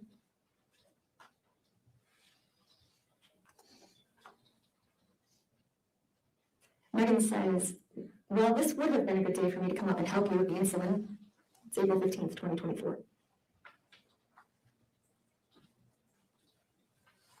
Sorry, I got my signals mixed. I want to go back to 96.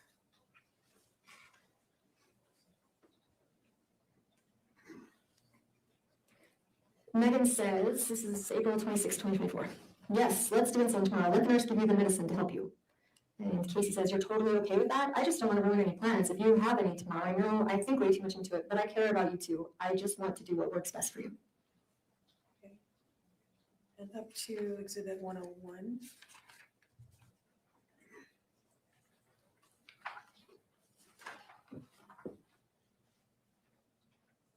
Meggan says, maybe it's time to go and get the insulin. This is in May of 2024. And then she says, do you think you can get it?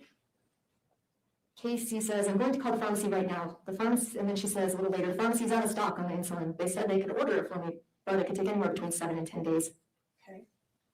So Meggan says, can they transfer to a different pharmacy? And let's look at 102.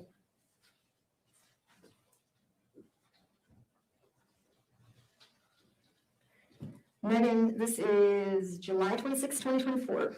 She says, do you want to try the insulin? And Casey says, I do. I just don't want to do it until after I see and talk to Matt Stellar tonight. Meggan says, do you want me to try to come and help you tomorrow? And Casey says, I'll let you know after I talk to Matt Stellar tonight. And 103.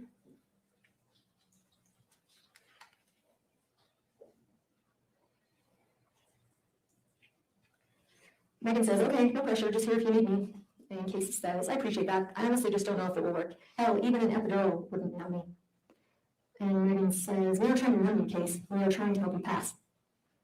And that's on July 26, 2024. Yes.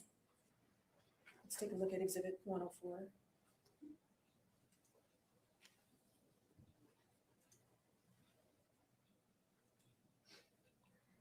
Casey says, thanks. This is August 1st, 2024. Thanks. I was thinking maybe I should start drawing all that insulin up and just freaking do it and get it over with, because I have no idea how much longer the surgery is going to take to get approved. I mean, I guess it got approved, but we don't know when it's going to be. Meggan says, seriously, I wish we just knew something. Casey says, because it's going to take me hours to drop 38 bottles of insulin, maybe more. I need to count them. I know it's at least 38 bottles, though. I wish we knew something, too. Meggan says, yeah, I think you should let me come and help you do that. We seriously need to get some bigger syringes and needles. Okay. Let's go up to 105. Sorry, 104.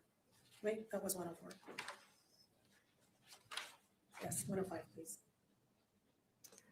Meggan, have you decided what you want to do so I know how to plan for the weekend? That was on the 9th of August. Casey says, I know you said you would help me decide, but that was before we got more information today. So I'm still trying to figure out what I want to do. And Matt Stellar did send me an email and said if I wanted the surgery sooner, I could fly to Spokane and have it done. Honestly, I don't know if I want to do that. How uncomfortable is it going to be flying home after a major surgery? So anyway, I'm just racking my brain trying to figure out what would be the best thing to try and do, or just say F it and do the insulin and pray to God it works. Meggan says, if you wanted to have the surgery sooner than what? And Casey says, a week. He said it would probably only be a week before they could do it here. He was waiting to hear back on it, on if they got a surgery room scheduled at the U of U, and then he would let me know. Or I can fly out there and get it done in a few days. So I'm just trying to figure out what to do. She then says, I just know a dang plane ride with my leg the way it is, it's going to hurt going there, and then being in pain from the other surgeries coming home is going to be worse. Meggan says, but he said it would only be a week last week. I think flying to Washington for the surgery is a crazy idea. Casey says, that's what he thought, and he only got home Monday, so yeah, I guess he was wrong. Sorry, I'm super grumpy today. I don't have any meds, and I'm sick as hell. I can't sleep, and I can't stop throwing up. I'm trying to figure all this shit out, and my memory sucks. Meggan says, but again, these are just my opinions. Casey, like I said, I think it is 2. He just said if I wanted it sooner, I could fly out in a day or 2. And Meggan says, Casey, what do you have to lose trying the insulin? You didn't pay $900 for it, which is a huge blessing. And 106.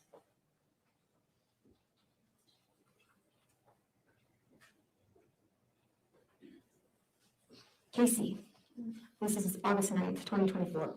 Maybe I'm overanalyzing this whole situation, but I just know how my body is and that my body doesn't respond to anything anymore. And I've tried the insulin so many times that I'm afraid it's not going to do anything.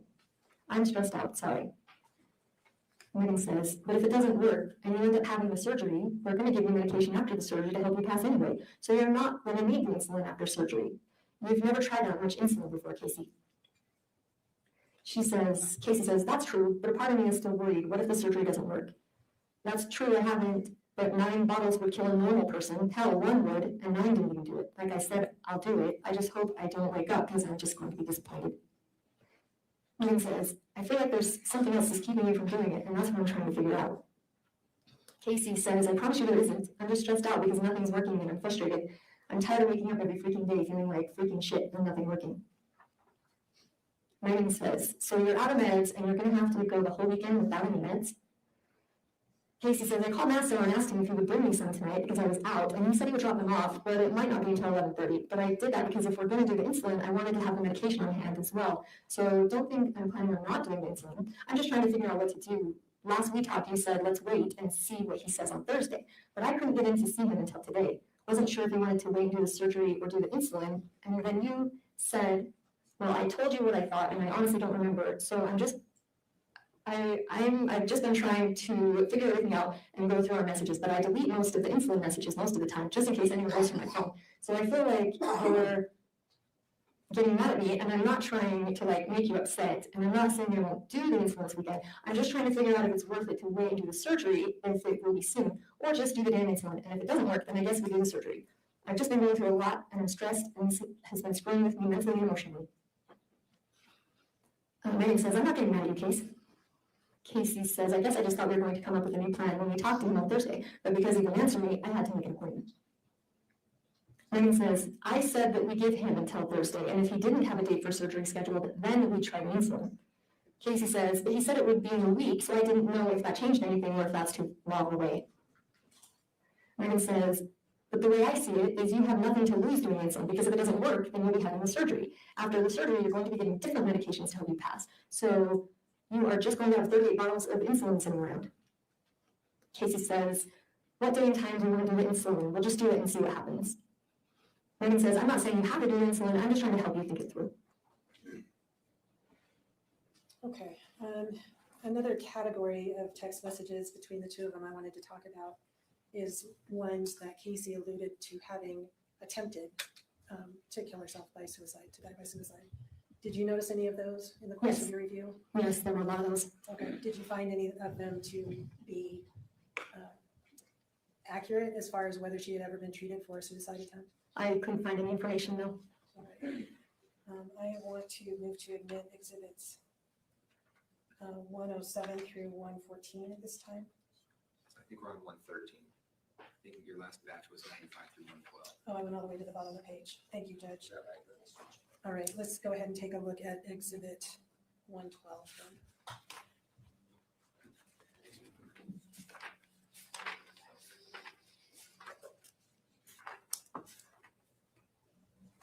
This is from March 29th, 2024. Meggan says, how much short acting did you take? Are you out of it? And then she says, did you take any long acting? Casey says, I didn't take any long acting, and I was only able to take 2 bottles because I took 4.5 bottles the other day. And then that night I took the other half of that bottle to bring my blood sugar down from all that glucose stuff they gave me. And then I took about 20 minutes of long lasting that same night. So I still had 6.5 bottles of long lasting, but I'm out of the fast acting now. Meggan says, well, I'd take a few of the long lasting. And Casey says, okay, I'm drawing it up right now.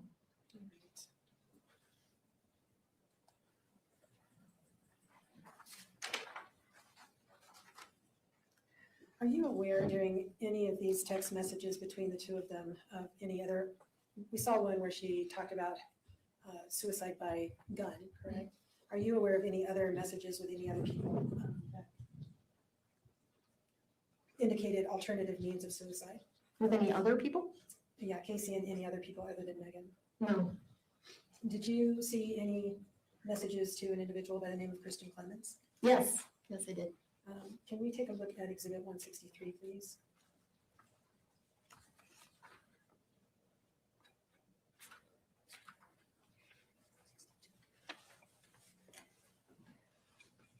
Did you notice this text in the course of reviewing Casey's text messages? Yes, And who is it to?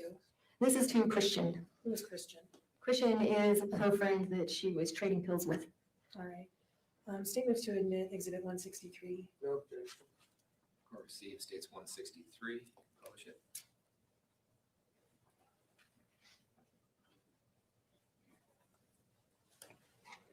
All right. Could you read the conversation between Casey and Christian, please? Casey says, they don't have fentanyl in them, do they? I know you hate me asking that, but I just know a lot of people that sell the 30s, but they're laced with fentanyl. But if they're not, I would love to get some. And then she says, okay, sounds good. Have we gotten stuff from him before? Sorry, you know me, I panic a little bit because I'm so afraid of people lacing stuff with fentanyl. But if you feel like they're safe, I'm totally good. And then she says, I know, don't judge me, but I get nervous because the IR30s, people lace with fentanyl a lot. And the date of that one was? That's August 12, 2023. In the course of her interviews that you talked about a little bit earlier, do you recall Meggan asking you why she would kill her best friend? She said, in one of the interviews, she said, what motive would I have to kill my best friend? If that's what you're referring to. Yeah, and did any text messages between the two of them direct you to a theory about that? Yes. Do that? She thought she was the beneficiary of a life insurance policy. Let's take a look at Exhibit 1. Sorry, I have not yet admitted 13 and 14, 113 and 114. Okay, let me see if I can admit at this time Exhibits 113 through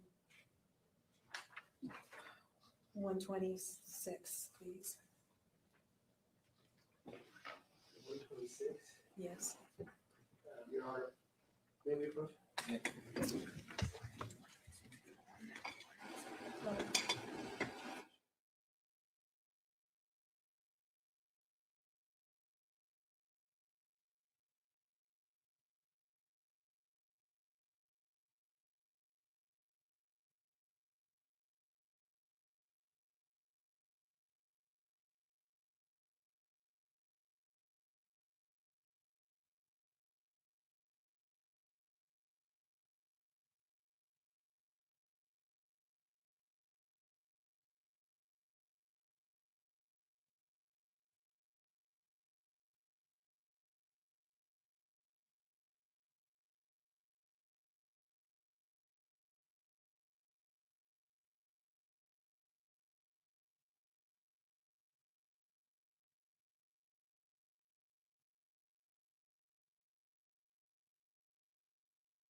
Remind you, you are admonished by the court that it is your duty not to converse among yourselves or to converse with any other person on any subject in the trial, and it is your duty not to form or express an opinion thereon until the case is finally submitted to you. This includes no individual research on the parties, attorneys, or claims. Wow, these text messages. Start back up tomorrow at 8:30.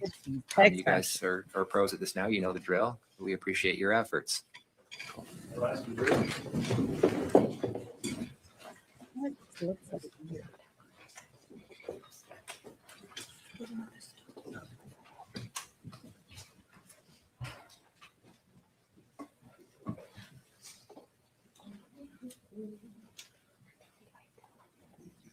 So the jury is being excused, Please be seated. right? You can sit down. We will we can go into Counsel, you're going to email that exhibit to the clerk. Is that correct? I'm sorry, You're Judge. going to email that exhibit to the clerk if you haven't Yes. already. Okay. Bring his daddy. All right. Anything else we need to cover before we break for the I evening? see them coming in, and they doing it. All right, we'll reconvene at 8:30 in the morning. Just so you know, I'm going to have a WebEx pretrial at 8:15. So when you walk in, and that's going to be the next 3 mornings, I'm trying to get them in where I can. They don't take long. So when you walk in, I may be on WebEx handling a pretrial. It's only trying to get dates. You come in and just get.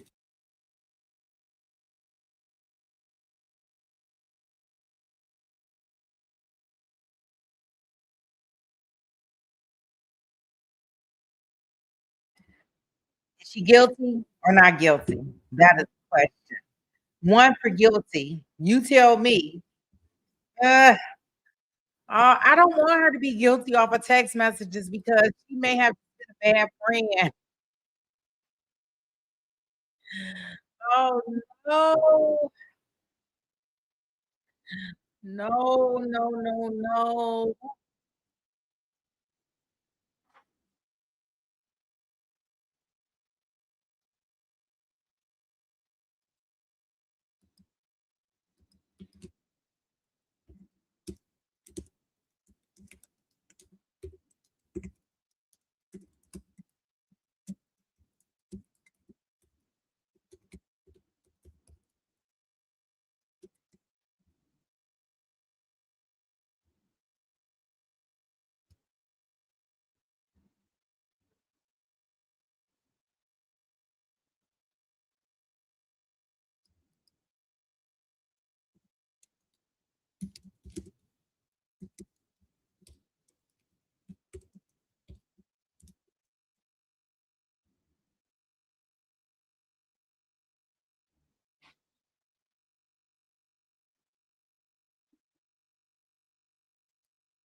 But I wanted to show y'all one thing real quick. I see his post verdict on here. I want to show it to you real quick. Oh, my boy Afro Man. I just seen it on my thing. Whoa, my God. Let me see. Like The this. jury has sided with the rapper Afro Man in the civil lawsuit filed against him by Adams County deputies. WCPO 90's reporter Jay Shakur is live outside the courthouse tonight. This verdict, Jay, was read right about 30 minutes ago, and you spoke to Afro Man as he was leaving. What's his reaction? Trials. That's right. Afro Man had a very emotional reaction. The jury, as you mentioned, siding with the rapper Afro Man, whose real name is Joseph Foreman, in this case. Here's video from inside the courtroom as this case went on. During closing arguments, the attorney representing the deputies in this case claimed Afro Man intentionally lied about and defamed the deputies in his songs, but Afro Man's attorneys maintained throughout this trial it is his right to say what he wants to say. This goes back to 2022 when Afro Man's home was raided following search warrants related to possession and trafficking in drugs and kidnapping. Though he was never charged, the attorneys for the deputies suing say Afro Man used security video from the raid on his home and put it in a music video using deputies' likeness without permission. Again, this jury in Adams County finding he did not defame those deputies. Here's Afro Man speaking directly after that verdict. I didn't win. America won. America still has freedom of speech. It's still for the people, by the people. Afro Man becoming emotional there as he says this fight was bigger than him. It was about free speech and what he describes as corruption in this sheriff's department. I spoke to one supporter who came all the way from Dallas. I have more on that and more reaction from the rapper tonight at 11. In Adams County, Jay Shakur, WCPO 9 News. Sean, for the sake of the record, we have to keep things straight because there is another plaintiff named Sean. Absolutely, right? yes, sir. So do you mind if I call you Sean or Sean Cooley during this time? Whatever you'd like. Well, let's rephrase that. Yeah, that'd be fine.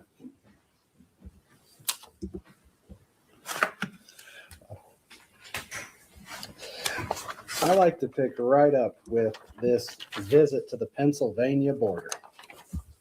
You said they knew you as Lemon Pound Cake. Yeah, that was what they referred to me as. a person. And they asked you for your autograph, correct? One of them did, yes.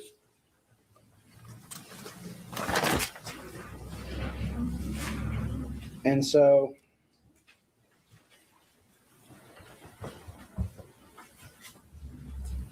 Your Honor, if we could have a sidebar about the Exhibit D that defense intends to exhibit. Okay, sounds good. I'll ask a couple of questions. So, Mr. Cooley, sorry, Sean, you were called Officer Pound Cake by Mr. Foreman? Multiple times. You were received hundreds of pound cakes at work from different people. Okay. And the context of that name comes from a music video that Mr. Foreman created, correct? I don't know where he got it at, but you'd have to ask him that question. Okay. Well, I'm going to play what's marked Defense Exhibit D. I'd like you to watch this. Okay. Oh, you got to turn something on.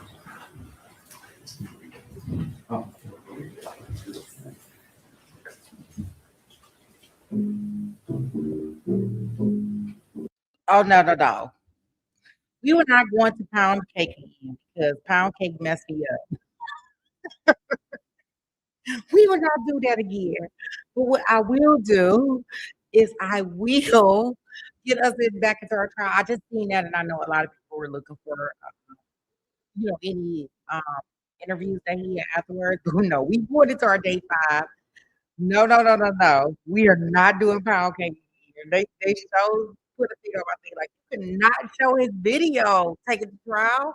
That is not peaceful. So let me get us into our trial. That is too funny.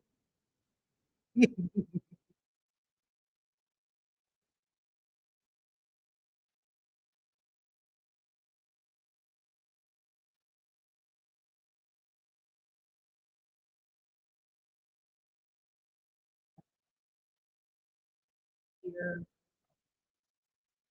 Yeah, I just see that.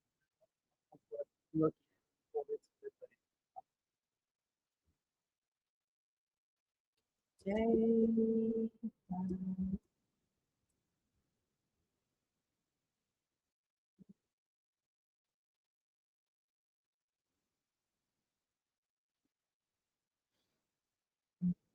And so we still do have the detection.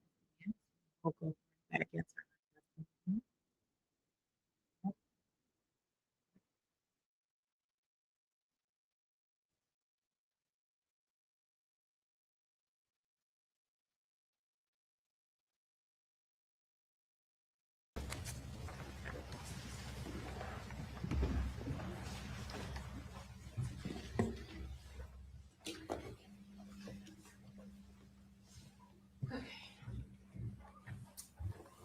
Sorry.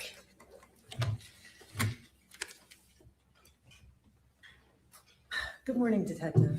Good morning. All right, I wanted, before we went on with some of those text messages, to revisit a little bit of topics that we talked about yesterday. If that's Okay. all right.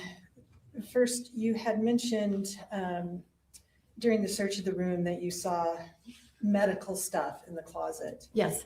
And you noticed some syringes that you felt hadn't been used. Do you recall that testimony? Yes. Well, why did you conclude that they were unused? It was a plastic bin and it was just full of syringes. So she also had a sharps container that was empty. So I just deduced that if they had been used, they would be in the sharps container. And were they in packaging or something else? I don't remember. Were the syringes that you saw the kind with a needle attached? I believe so. My sergeant was the one searching that closet. He showed me the bin of syringes. So I identified them as syringes. He said, here's a bin of syringes. And I said, okay, just put those back because we didn't want to take those with us. Okay, and did they look to you, or I think I asked you yesterday if they had the orange tips on I believe so. You believe they did? I believe so, yes. Do you recall talking to Meggan during your interviews about what was available to Casey in the home as far as insulin and medical supplies? She said that she knew her grandmother was diabetic, and that she had insulin. I don't really recall. I think she said that the grandma had the insulin upstairs. Can I refer you to page 80 of your report?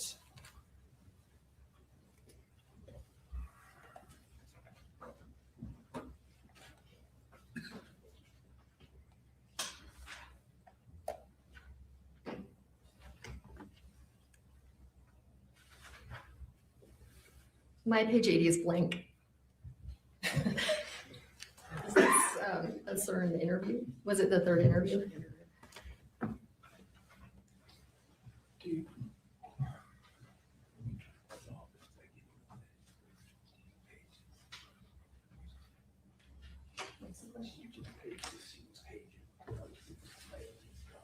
This is page 80. Do you have page 80?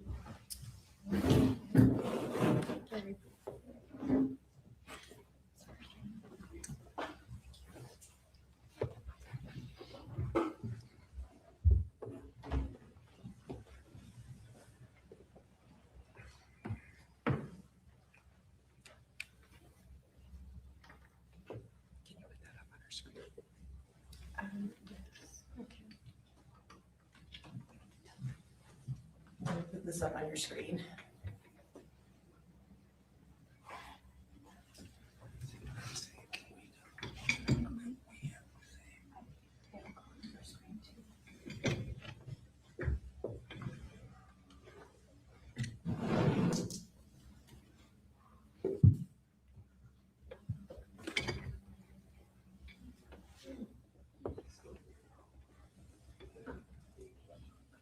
Does that look familiar to you? Yes. All right. Can we get a page number, please? Page 80 of 444. Okay, thank you. I'm just trying to make sure we all have the same police report. We do, so it looks like I have that one. It's my page 78. Okay. All right. Keep scrolling down. That toward, let's see, 1, 2, 3, 4, the 5th paragraph from the bottom. Could you read that paragraph?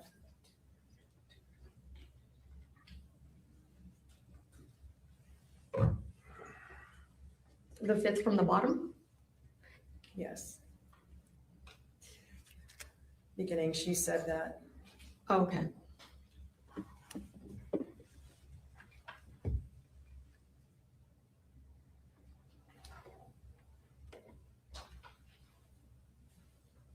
Oops. Actually, it's the next one, the 4th from the bottom.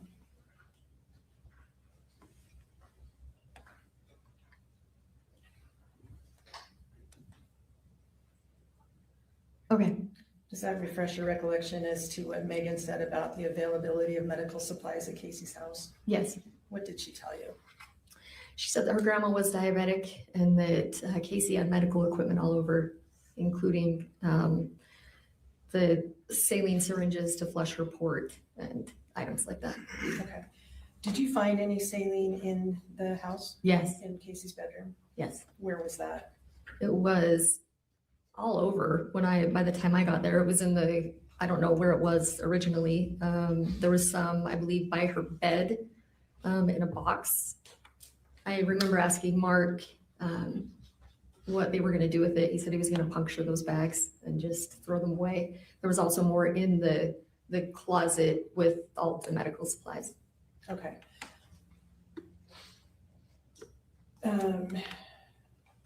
We had also talked about when you began your review of the text messages in this case, and you mentioned that when you began looking at those, you were undetermined in your mind as to whether you were looking at a suicide or a homicide. Yes, they actually made it more confusing and added a third option, in my opinion. What was the third option? The assisted suicide. Okay. As you were looking at those, you did find a number of messages between Casey and Meggan that talked about Casey's suicide. Yes. Right. You also had access to Casey's messages to other people. Is Yes. that accurate? Did you see any messages to other people where she also expressed suicidal intent? No, not that I remember. In your review of the messages between Casey and Meggan, how many messages did Meggan refer Casey to a suicidal hotline or other mental health treatment? 0. How many messages from Meggan told Casey to, look for the joy in life or live her life? 0. Did Meggan ever mention to Casey or tell her that her life was worth living? No. Let's turn to exhibits. I believe we stopped at 115.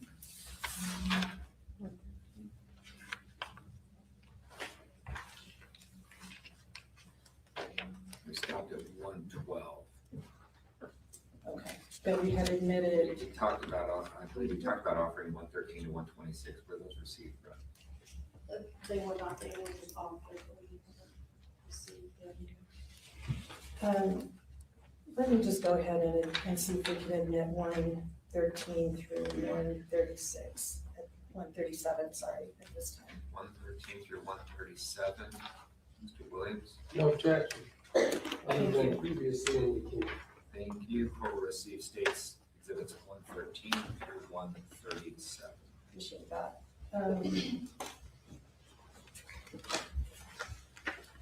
All right, and we had started talking about text messages.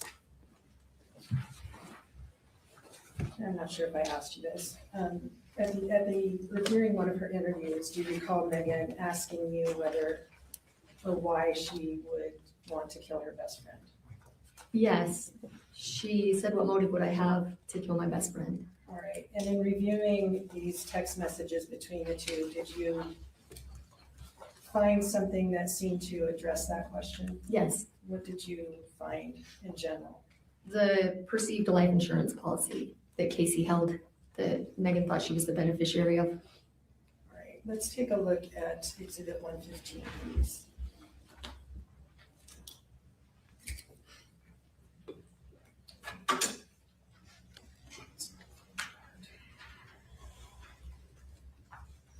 All right. Could you read, starting with the third one down? Casey says, because you will be getting my life insurance policy, remember? And Meggan says, oh, I'm going to use it to take care of Bella, not LASIK. And Casey says, trust me, there's plenty to do whatever you want.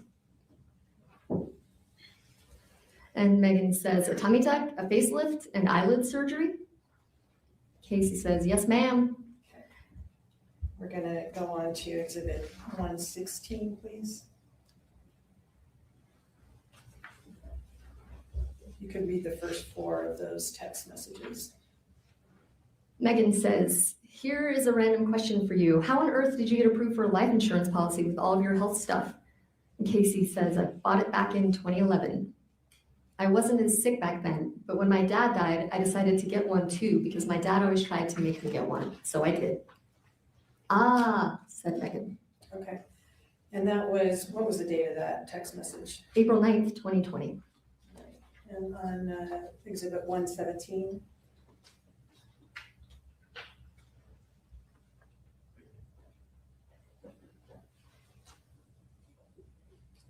What is the date on this one? This is 7/7/2020. All right, could you please read the first 2 messages in that exchange? Meggan, Case, level straight with me, please. Do you actually have an insurance policy for your funeral or a plot? It is okay if you don't, I promise. I just need to try to get things figured out and taken care of. And Casey, yes, I do. Why would I lie about something like that? I just wanted it to be a surprise. I'm not going to leave anyone feeling like they are stuck with my shit. If we could scroll down to page 6 then of that exchange. And starting with, I just feel. Casey, I just feel like I have to constantly prove stuff to everyone. Meggan, what?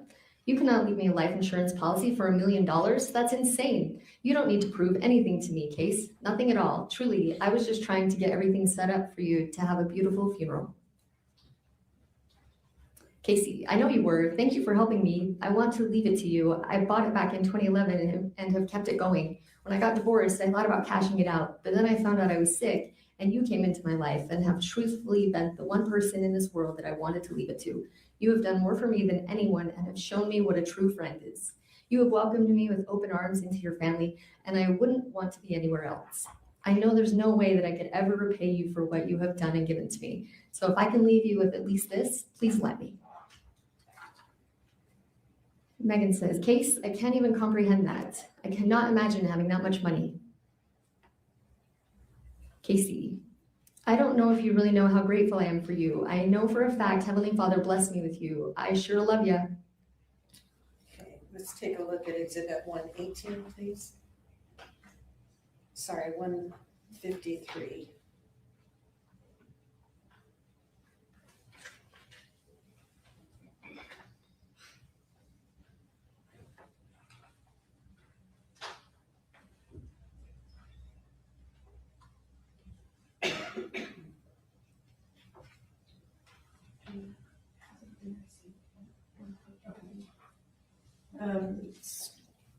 This one is out of order, but state would move to admit also Exhibit 153.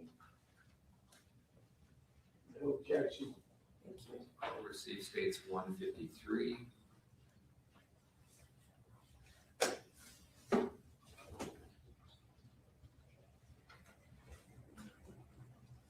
What's the date on this one, Detective? This is January 21st, 2023. All right, and what does this have to say? Casey says, my life insurance does cover suicide because when I signed up for it, it said I had to go at least 2 years without doing that, but it would be covered after that. Right. And then 119, please.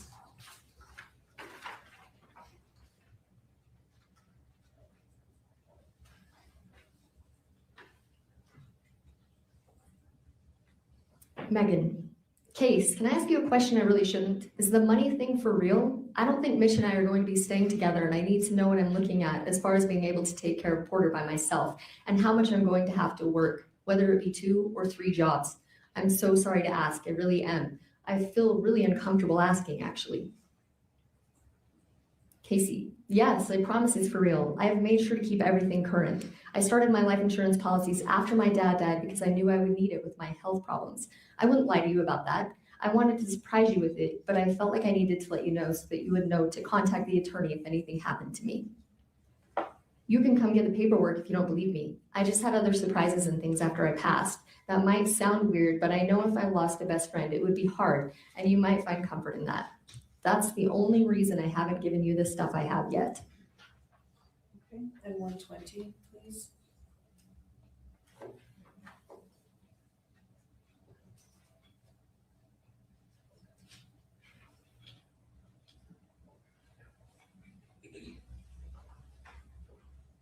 Meggan, if you dying would get me out of this mess and darkness I am in now, I would take it.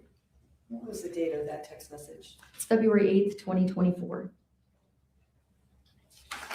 Okay, 121, please.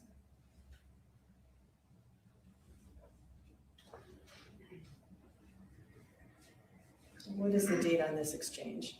This is February 19th, 2024.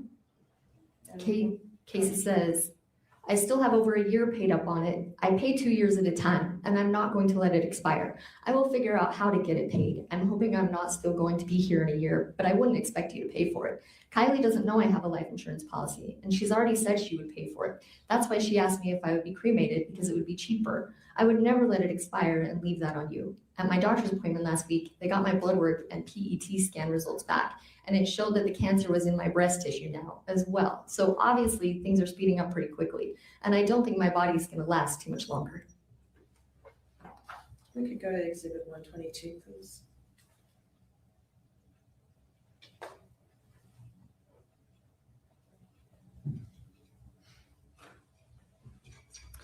Casey, I was gonna tell you yesterday, I kept getting phone calls from my life insurance people and I couldn't answer because I didn't want Kylie to hear me, but they left a voicemail and said that Mike's payment was processed. And when they noticed that they realized I had made a payment in November is what she said. So she said I was caught up for a year and a half.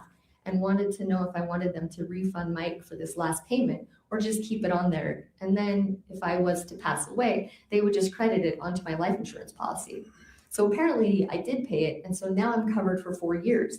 I may have lied to Kylie and told her I needed it for medical stuff. I can't remember. Anyways, apparently I paid it. So my only worry is if I have them refund Mike, it might mess something else up, and I don't want it to screw up my policy. So should I just call them back and tell them to just leave it paid for the 4 years? And then if anything happens to me, they can just refund it to my life insurance policy? Because when Mike paid it, he said that if I passed away, they would just refund it on the policy or on his card. But because I made a payment from another card, I will just make sure they just put everything on the policy. Is that rude to do that to Mike? Because $2,400 is a lot of money. But on the voicemail, they said the only reason they called Mike was because he requested for a phone call next time it was due so he could help me out. But he never told me that he requested for them to do that.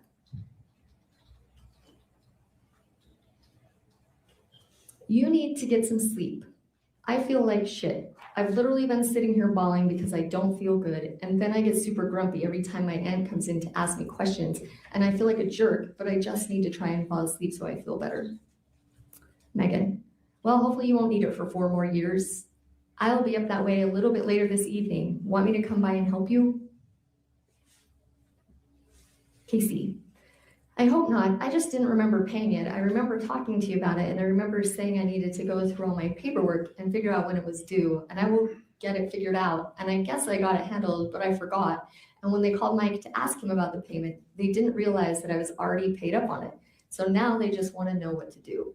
I would have them cancel it, but I don't want to mess anything up and end my life insurance policy. So I'll probably just tell them to leave it so I don't have to worry about it. All right. Was there any cause to conclude from your review of the text messages that Megan was under financial stress around the time of this incident in August 2024? Yes. Let us look at Exhibit 123, please.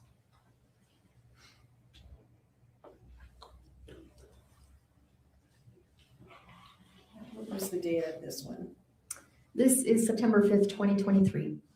So about a year before. Yeah. All right, 11 months. Okay, and what does this one say?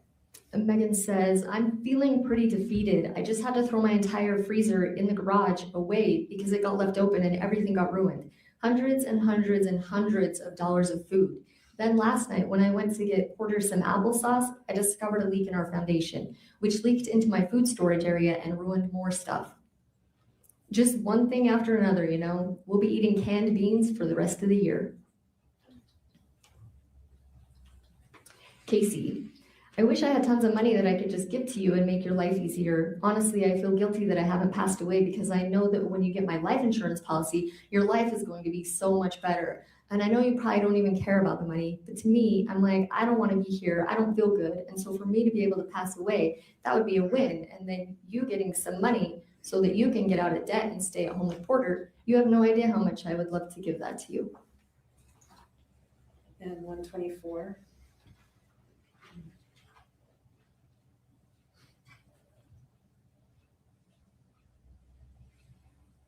Megan, this is to her friend Catherine. Oh, how fun that your mama has been in town. How long has she been here to visit? I'm sure she's shopping to fill the hole. It's very common. How is everything else going? Mike, you, work? I'm doing fine. Just constantly feel like I'm in a sinking ship and can't fill the holes in the ship fast enough. But I think that is the new norm, signs of the times. I could really use a girls' night/day with you. Let's figure something out. What was the date of that exchange? That's October 19th, 2023. All right, and Exhibit 125, please.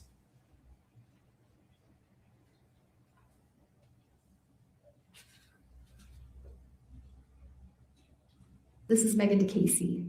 We've been having fun with our mediation appointment all morning. Just when I think I can't hate her more, child support doubled. Can I have just a moment before we go on to 126?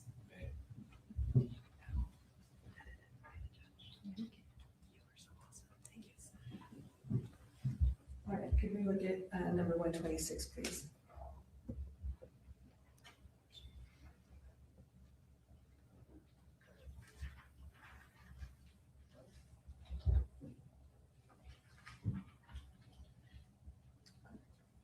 What was the date of this exchange? This is January 30th, 2024. All right, and what happens? Meggan texts Casey, I'm gonna lie down and turn my phone off for a while. Hang on just a I'm moment. sorry, no, no, you just did it. 126. I'm going to lie down and turn my phone off for a while, just so, okay, sorry. Never mind.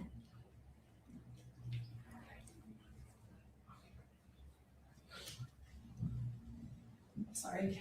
Go ahead, detective. For real this time. Go ahead.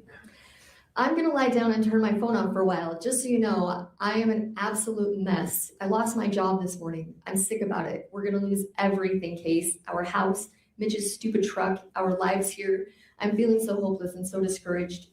What am I gonna do? I'm so tired of giving my heart and soul and always being hurt so deeply. I can't keep doing it. What am I going to do? I'm so ashamed. I keep losing jobs and people keep hurting me. There must be something terribly wrong with me. I just can't keep doing it. I don't want to help people anymore. I don't want to work with people anymore. Really, really limits my ability to work and provide for my family. It doesn't even matter what happened. It's done. And I'm going to be the cause of us losing everything. Casey says, I feel bad because you've been struggling financially as it is, but don't blame yourself or make you feel like you're ruining everything for your family. I'm really sorry this happened. What did Mitch say? Is he upset? No, he's been very sweet and sensitive. Trade me places. Let me go home and you stay here in this awful place.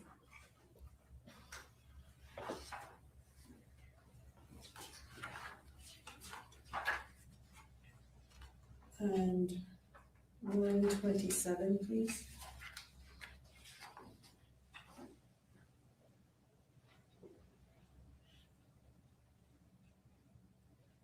Meggan, I was supposed to work tonight, but as I was driving there, I ran over something huge. I don't know what it was, but it ripped off my front bumper, the undercarriage of my car, and cracked a whole bunch of things, causing fluid to pour out.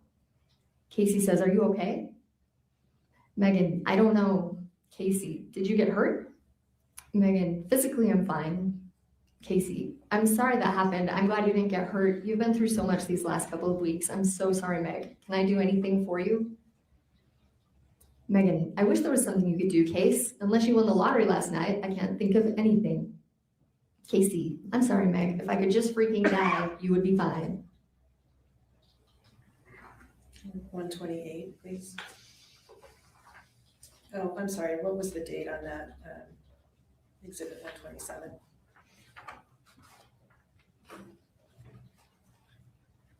That's February 8th, 2024. All right, and 128?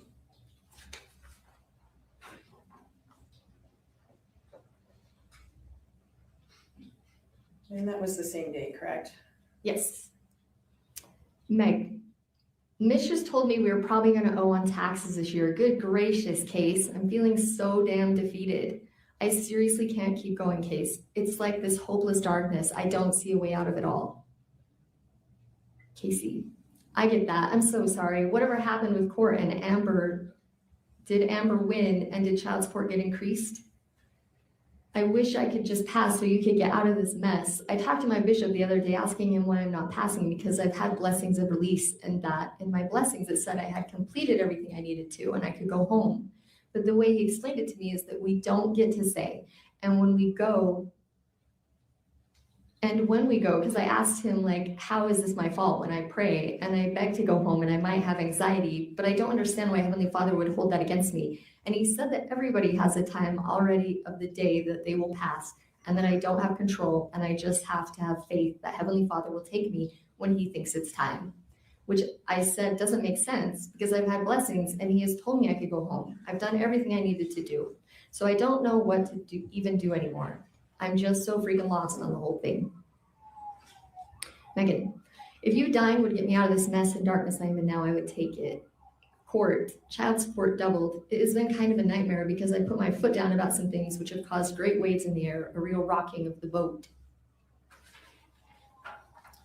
And 129?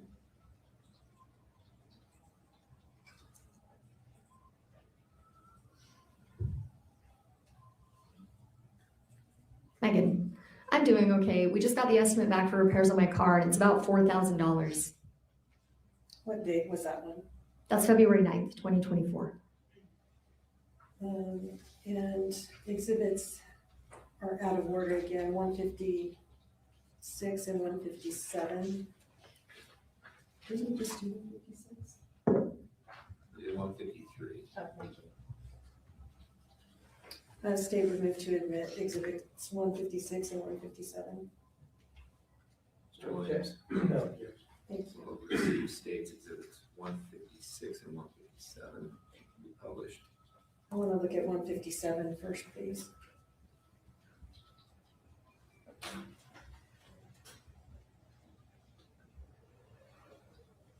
Meggan, I know it sounds so dumb, but I saved up for these pants. I really, really wanted at the buckle, and I'm taking them back right now because I can't afford groceries for my family, so it kind of sucks. Casey, I'm so sorry. How much are the pants? Like $300?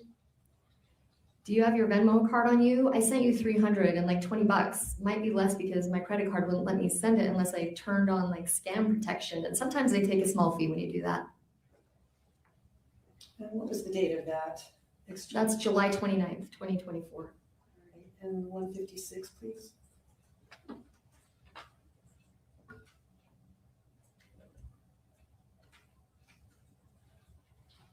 What was the date on this one? This is July 30th, 2024. All right, and that would be just 2 weeks before the incident on Yes. August 12th. All right, and what happened in this one?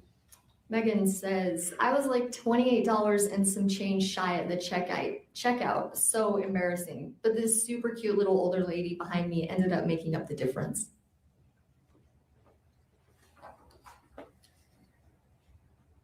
Did you note messages in the course of all of these messages where Meggan expressed that she did not believe that Casey was suicidal? Yes. Yes. If we could take a look at exhibit 132, please.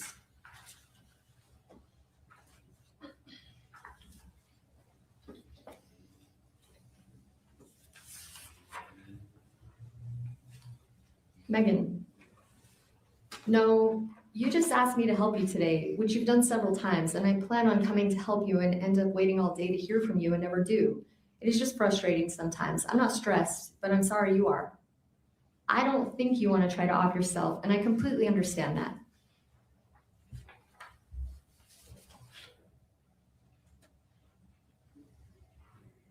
When you compared Meggan's text with Casey's text, was this one of the ones that had been deleted? I don't know. Okay. Let's talk about some of the specific offers about how Meggan would help Casey and how that led to August 12th, 2024. And if we could turn to exhibit 133, please.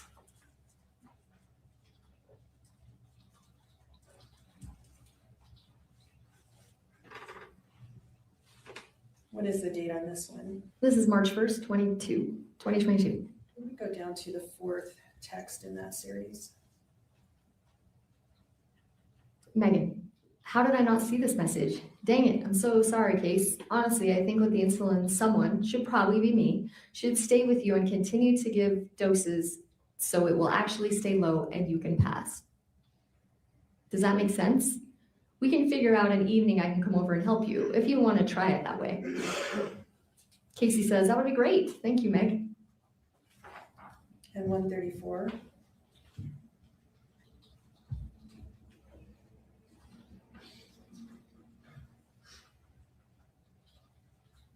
Casey, hey Meg, sorry I'm just getting back to you. The insulin made me so sick, and somehow I'm going to have to figure out how I can get someone to give me more insulin after I pass out, because I'm guessing my liver must kick in, because I always come back around. But I've been so sick since I started taking it, and it's not doing anything for me.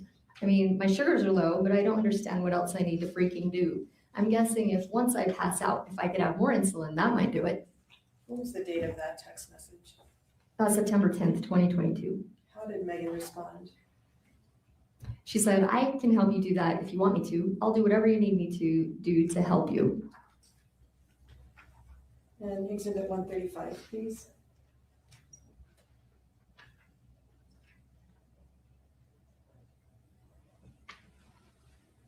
What was the date on this one? This is June 3rd, 2024. Meggan says to Casey, Case, can you get the insulin? They're keeping you off for 48 hours. Let's try it. I'll come and help you and give it to you regularly and see if it works. And 136.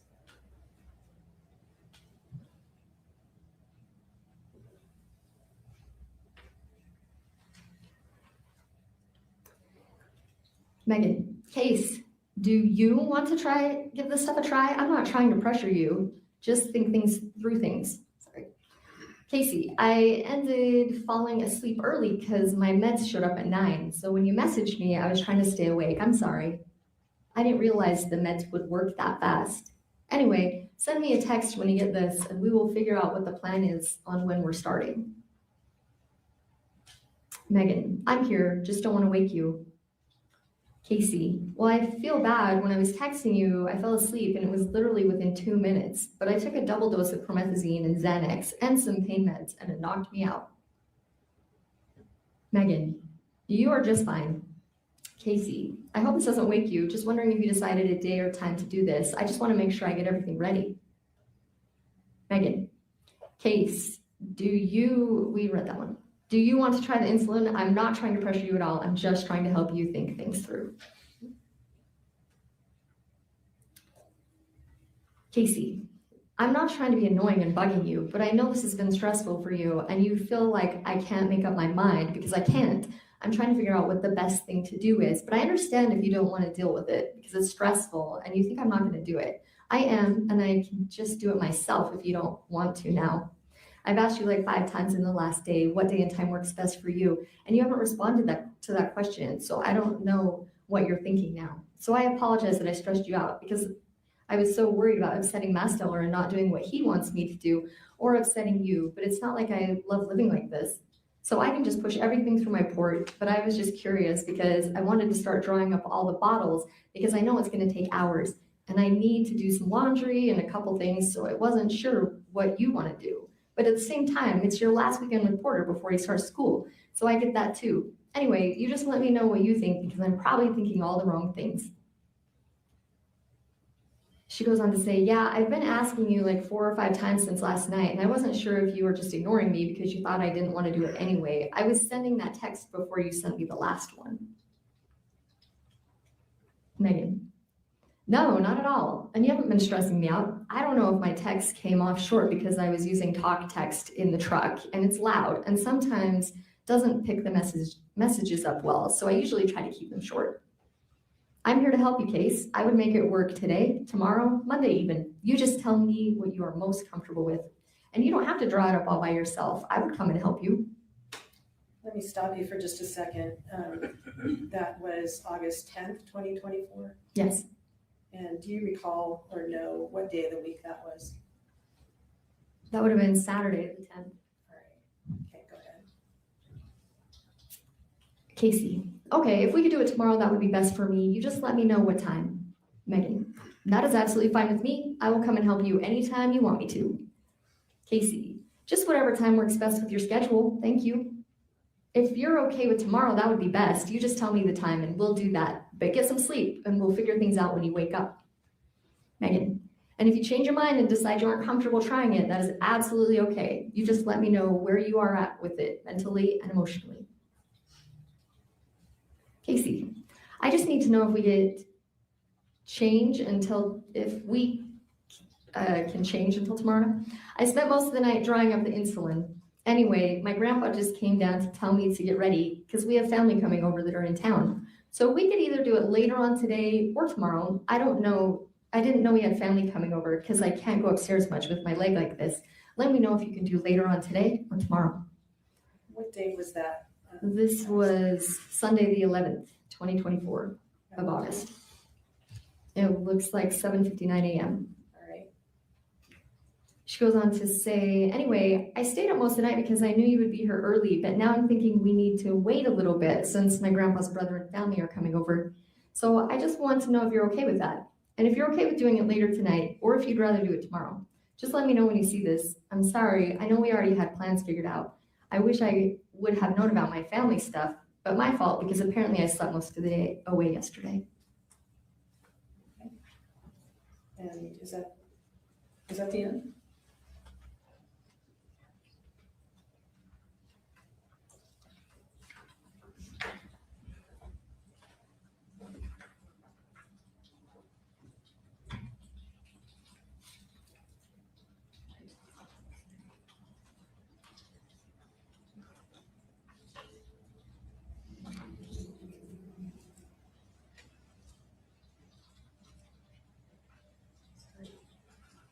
Also, when you see this, if you can call me, I wanted to explain kind of how I was doing insulin just so that you can tell me if I'm doing it right or if you want me to stop, and then we'll finish it when you get here. Megan says, hey, we can do it later today. Tomorrow would be a bit more challenging just because of the car situation. Casey, okay, hopefully they won't stay long. It's Kylie's birthday, so I know we're having dinner or lunch and like birthday cake and stuff for her while they're here, but hopefully they'll be gone by like 2 or 3. Do you just want me to keep you updated? I have everything ready. Now I'm getting irritated because I don't have meds for Masteller, so I feel horrible. I just want to do this and pray it works. I just wish Kylie could get off of work sooner because the rest of the family is here. They are just visiting while we wait for Kylie's family. Megan, I don't know what to tell you. Casey, okay, hopefully I can figure something out. Megan, I can try to figure something out for tomorrow, but I really don't know how it would work. Casey, I was gonna maybe ask my grandpa if he has doctor's appointments tomorrow or anything going on, and if not, maybe I could bring my car to you tonight. I just wanna figure something out because I was hoping to do it early this morning. I don't know why they can't tell me shit beforehand. They never tell me until like the day of. Like if family's coming into town or we're doing a family birthday party. Megan, they probably figure you'd be around anyway. Casey, I was just gonna tell him that I have a doctor's appointment in the morning and he knows your car is not working because I yelled at him when he wanted to borrow it because I told you could borrow it first. So I was just gonna say that you were going to take me to my appointment because I have something I have to get done and then you were gonna watch me. He's had a lot of doctor's appointments lately because of the boating accident, and he's having a major surgery. I'm not exactly sure when it's scheduled. I think they're trying to get him in soon because they had to amputate part of one of his toes when he had that boating accident because he had an infection in his bone. And then the blood test he had done that found out he had that heart thing I was telling you about, that his doctor made the whole family get tested for it. Anyway, that is what was cutting off his blood circulation to his foot. So he has an open heart surgery coming up and he's going to be in the hospital for 5 days, but I don't know when that is. So if he doesn't have anything going on, I can just tell him I need to let you use my car so you can take me. And then when we get home, you will be with me to make sure I'm doing okay. And if I can bring it to you tonight, I can have Kylie follow me down, that way you don't have to bring me home. And then I can make her bring me home. I'm just trying to get him to quit talking to his brother for a minute so that I can talk to him about it. Sorry, I keep texting you. You're probably at church. Text me when you get done and I'll let you know what I've figured out. Megan, that probably won't work out. That's a lot of relying on other people. I can see if Mitch can work from home and my dad can watch Porter tomorrow. I'll have to see about my dad though. Casey, if my grandpa doesn't have anything going on, Kylie's not gonna mind giving me a ride to your place. Megan, okay, my dad can watch Porter tomorrow morning. Okay, and then we get to Exhibit 137.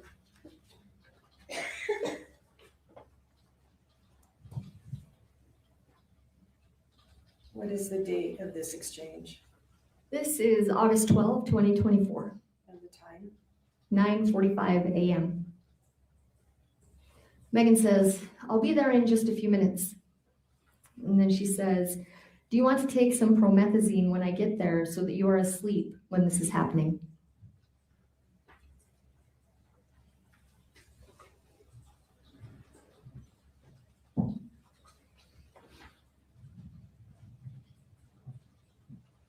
Thank you, Detective. Those are the questions I have for you. I'm sure Mr. Williams will have some as well.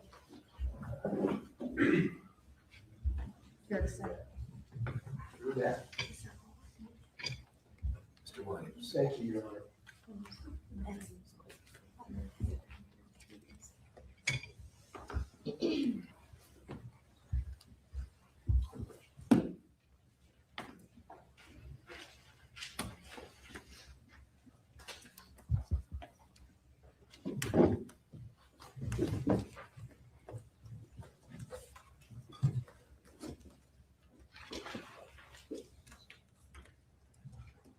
Morning, Detective Barney.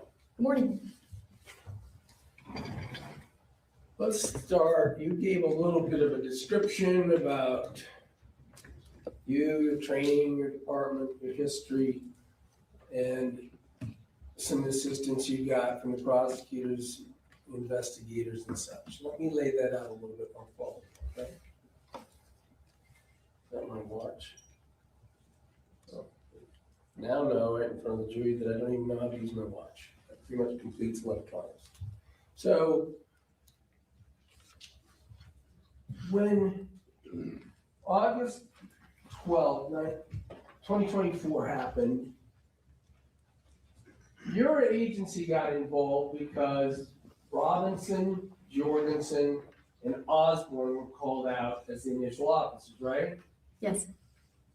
Now, ultimately what happens, they're patrol officers, correct? Yes. And patrol officers then do some initial work generally when a dispatch happens, right? Yes. Then ultimately, a detective is assigned, Depending on the call, yes. depending on the call, maybe not if it's a DUI, but otherwise do you remember that early on in Osborne's work and Jorgensen and Robinson, to the extent that you remember, I've never been able to see his body cam, but they are on to the notion of an insulin overdose while they're on scene, right? Yes. I mean, I guess. I wasn't there. You weren't, they called you. Do you remember that? My sergeant called me, yes. Well, their sergeant called me, yes. You don't recall Jorgensen calling you? He did not call me. So you don't recall that? He did not call me. Okay. So he talked to a sergeant who could communicate with you. Yes, he called the shift sergeant that was on duty that night. And the sergeant talked to you? Correct. All right. And conveyed what he knew from Jorgensen's call? Yes. All right. So we've established through the wrong chain, I suppose it sounds like, that you knew, and I think you said this yesterday, that you had what you thought was like a tabloid type story, right? You got a death on the insulin needles and things like that, right? Yes. And you indicated, because it sounded so tabloid, you didn't even go to the scene, right? Not because it sounded so tabloid. I didn't go because she was still alive. It was not a death investigation. Oh, you don't investigate attempted murders? You don't investigate assaults? I don't investigate assaults. You don't investigate you got the call from the sergeant. She's in the hospital. They're talking about glucometer levels that are 14. Yes, he advised that they had told the Uncle Mark that I would be in touch with him the next day. And I thought you just testified yesterday that you thought this was sensational, and so you didn't go. You gave that as the excuse for not going to the scene, right? Because it wasn't a death No, investigation. I'm just gonna ask the questions and you can say yes or no if that helps us move along a Sure. little quicker. Great. So, didn't you say yesterday that you didn't go to the scene because you thought it was a sensational story and you would just go the next day? I did think it was sensational, yes. All right. Point is, you're the detective, you didn't go to the scene that day. Correct. And by the time you went to the scene, it had been flooded. Yes. All right. Now let's just talk about, let me back up, I promise to talk about sort of more generally what your roles are. Once you're assigned the case as the detective, you become the case agent, right? Yes. And as a case agent, you have sort of plenary authority of the police work that's gonna happen, right? You call the shots. It was my case. I was the only person involved in A my case, department. well, we're gonna get to that, because that's not, you had help from Highland, right? Help from Highland? You had help from another police department, right? You went out and interviewed witnesses. I had help from the Utah County Attorney's Office Investigation Bureau, if that's what you mean. We're gonna get to that, but you can use officers in your department to ask to do things, right? No, I can't. You can't even just ask for an assistance, you can't say. I did ask for assistance to search her room, if that's what you mean. Yeah, I saw 5 in there, 4 to 5 people in there, right? Yes, but we have very limited officers. We don't have a lot. So we just work with what we have. Work with what you have. Correct.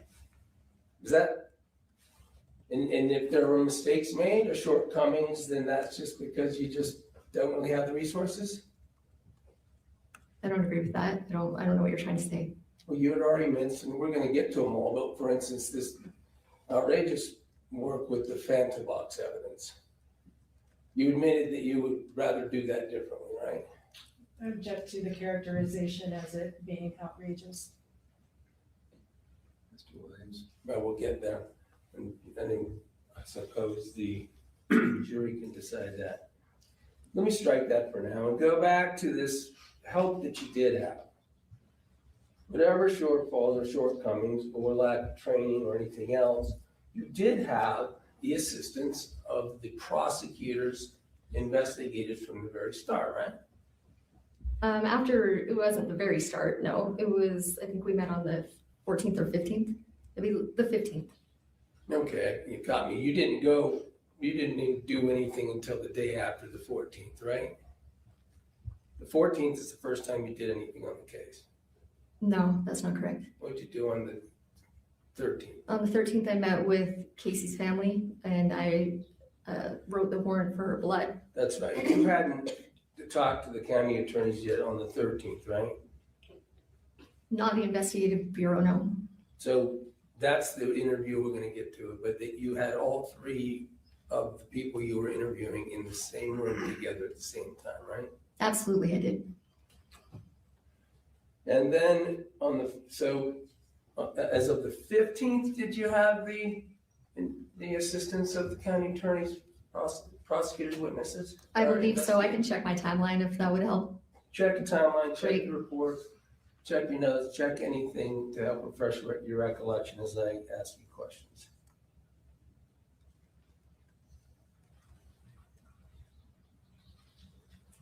It was the 15th that I met with them. I think you testified yesterday that you met actually with your chief, right? I didn't meet with my chief. No, I asked him to contact their chief. So you went over there and you met with Special Agent Hales, right? Yes, You met with Special Agent Seitsinger, right? yes. And you said someone else, Sergeant who? Sergeant Tishner. Tishner. So 3 prosecuting investigators met with you to help you with your investigation, right? Yes, Due to the term prosecuting investigators, that's not accurate and it's not consistent with the prior testimony. I'll sustain that. You can ask it a different way. The investigators that work for the county attorney's office, right? yes, No way, why this is hard, but you went over to get help, right? Yep. Okay, and so you had that help, right? yes, You had them available throughout this investigation, correct? I had Sergeant Hales available throughout the investigation, yes. So you heard Seitsinger testify that he worked with you, talked with you, worked with the phone, and had phone calls. That didn't happen? With the phone, yes. Okay, so you had Seitsinger's help too. Yes, with the phone. And you could have asked Seitsinger, you certainly felt like you could ask Seitsinger to do things throughout your investigation, right? That wasn't my impression. My impression was that I had Sergeant Hales at my disposal to So you help had- me. So you had to go through Hales to have the Seitsinger help? No, I just didn't ask Seitsinger for help. So Hales works with Seitsinger, right? Correct. Now, Special Agent Hales was essentially with you all the way through this investigation. Let's just see if we can agree on that. For interviews, yes. For interviews, he goes to you and he goes to you. with you to the house, for instance, on the 19th, picked up evidence. Yes, searches also, yes. Searches, Uh-huh. interviews. But he didn't look over your shoulder when you wrote the text messages portion of your report, right? No, he wasn't, we don't work in the same office. You don't, but other than this, what was he not with you for what did you do investigatively that Hales wasn't there for? He didn't go through the phones with me. Okay, and going through the phones is where you developed and typed in certain text messages and things having to do with the case, right? Yes. That you just indicated, at the end of which, doing all that work is when you had developed your suspicions of murder, assisted suicide, or suicide, right? The first two were from the beginning, and then the assisted suicide kind of reared its head during reading the text, yes. Yeah, okay, and we'll get there, but you said that you made those conclusions at the end of the text review, right? No, during the text review, not at the end. Okay, so during the text review, it's coming to light what was going on, and you finished the text review in November, right? I don't know when I finished the text review. I'm gonna show you, and something, there was something made of the size of this police report with the medical examiner. You heard him testify that as he sits here today, he still has undetermined as the cause of death, right? Yes. May I approach the witness? You may. I'm gonna show you a party report. You see page 91 is the first page. Yes. You see, turn to the last page, is that 282?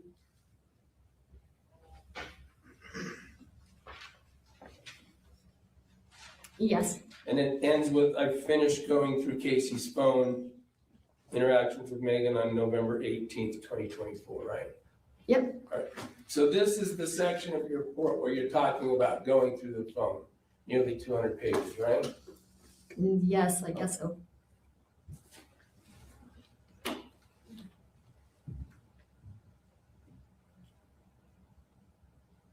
With this assistance available to you, did you understand how long Special Agent Hales has been a police officer?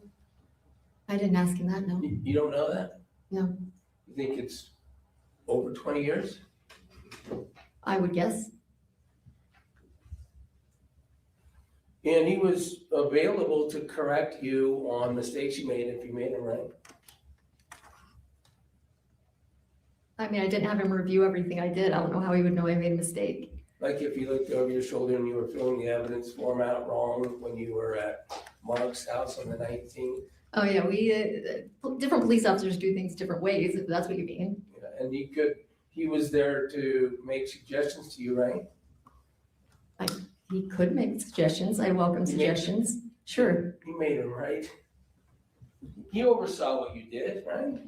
No. No, just there all the time, what, so it could be on camera? There all the time, meaning what? I don't understand what you're saying. He's there for all three Meggan interviews, right? Yes. They're coming in, the jury's gonna hear him. He practically ran the interviews. You don't agree with that?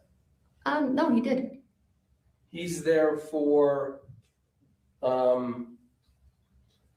the walkthrough on the 19th with searches, right? Yes. He's there when you pick up those, all the way even to when you picked up those syringes in December, last December. He goes with you, right? Yes. You get him on the phone when you interview Kylie about that, right? Yes. You get him on the phone when you interview Mark about that, right? Yes. He goes over with you to pick them up out of the fridge, right? Yep. Okay.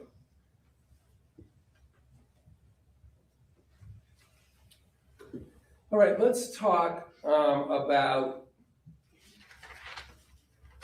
the things. Let's talk about the text messages for a minute. We'll come back to it, but we just went through this text evidentiary portion for however long it lasted yesterday and today. those are just picked out. Who picked out those texts to present to the jury? I did not.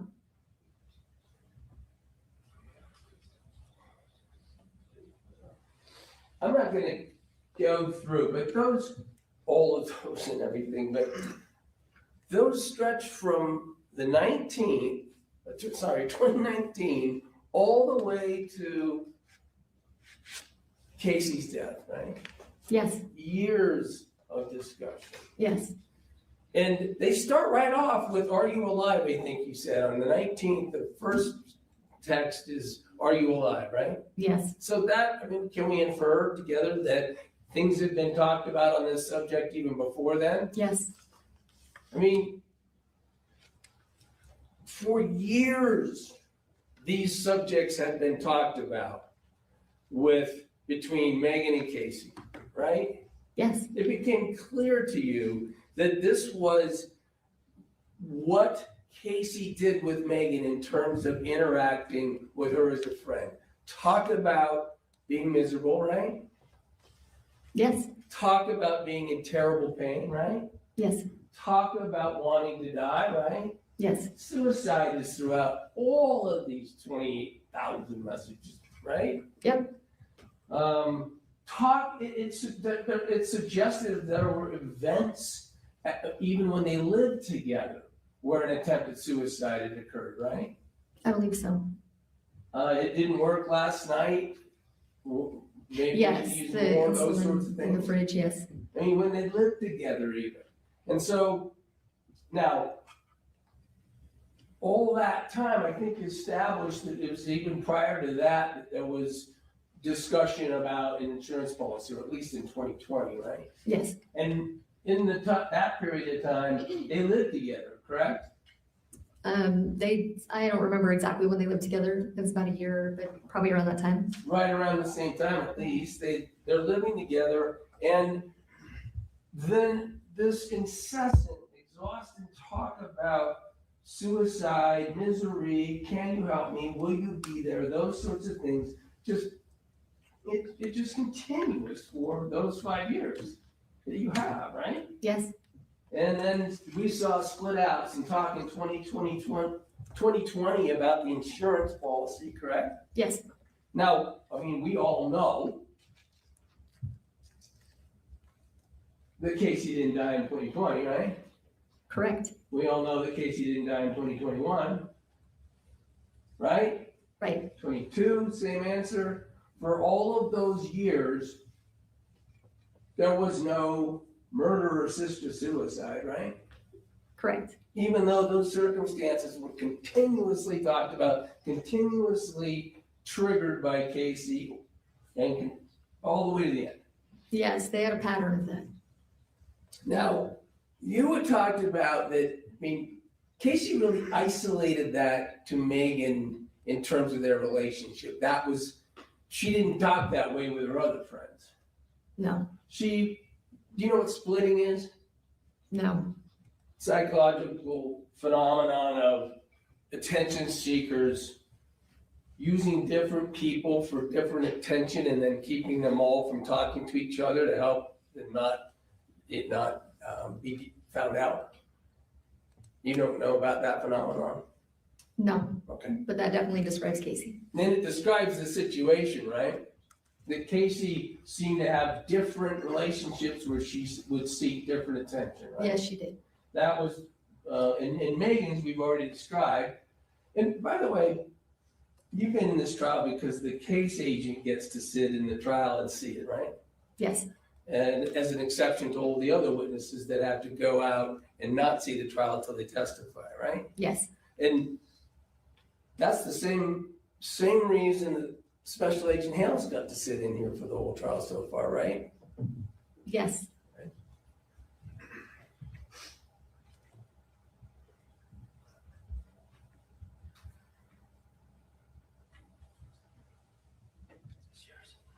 Yes. You feel like I do, you move on.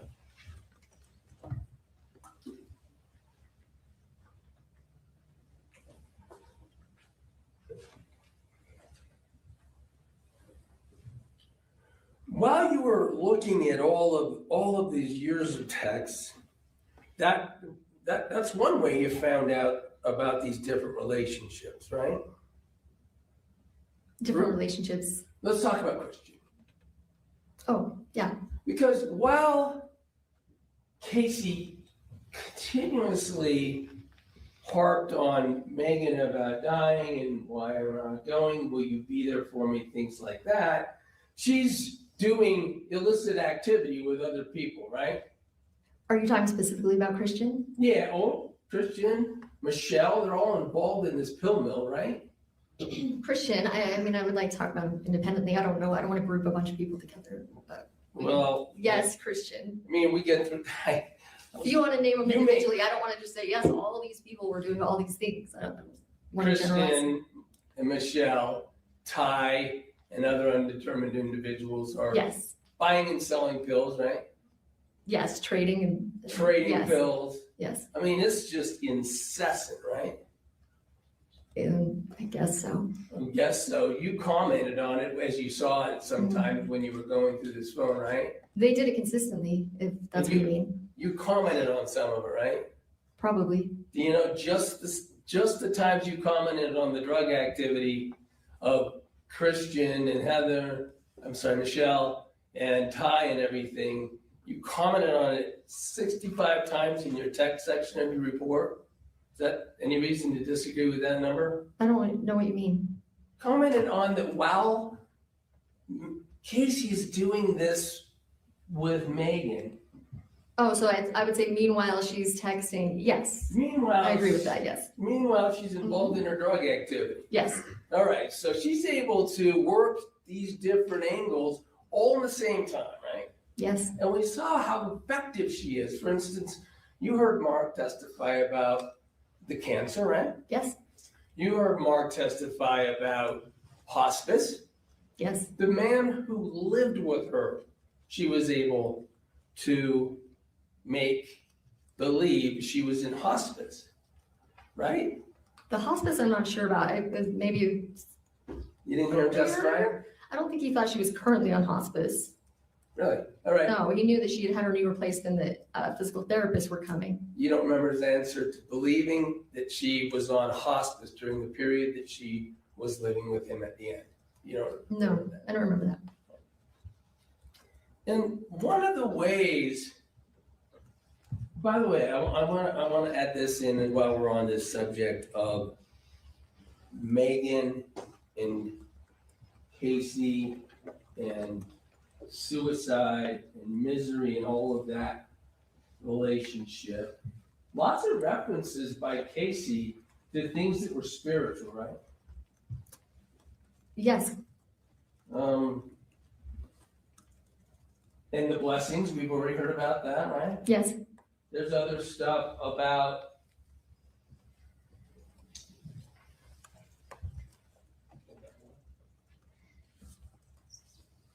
you even remember that there's discussions that were had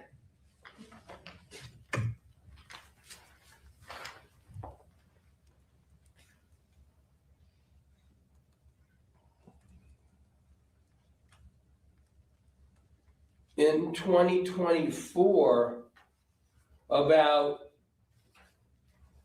going through a suicide, or sorry, Casey having a friend who died, who she had discussions with about dying and what being heard by, strike that. Sorry, I'm gonna just put the exhibit in a bit. Once you talked about these,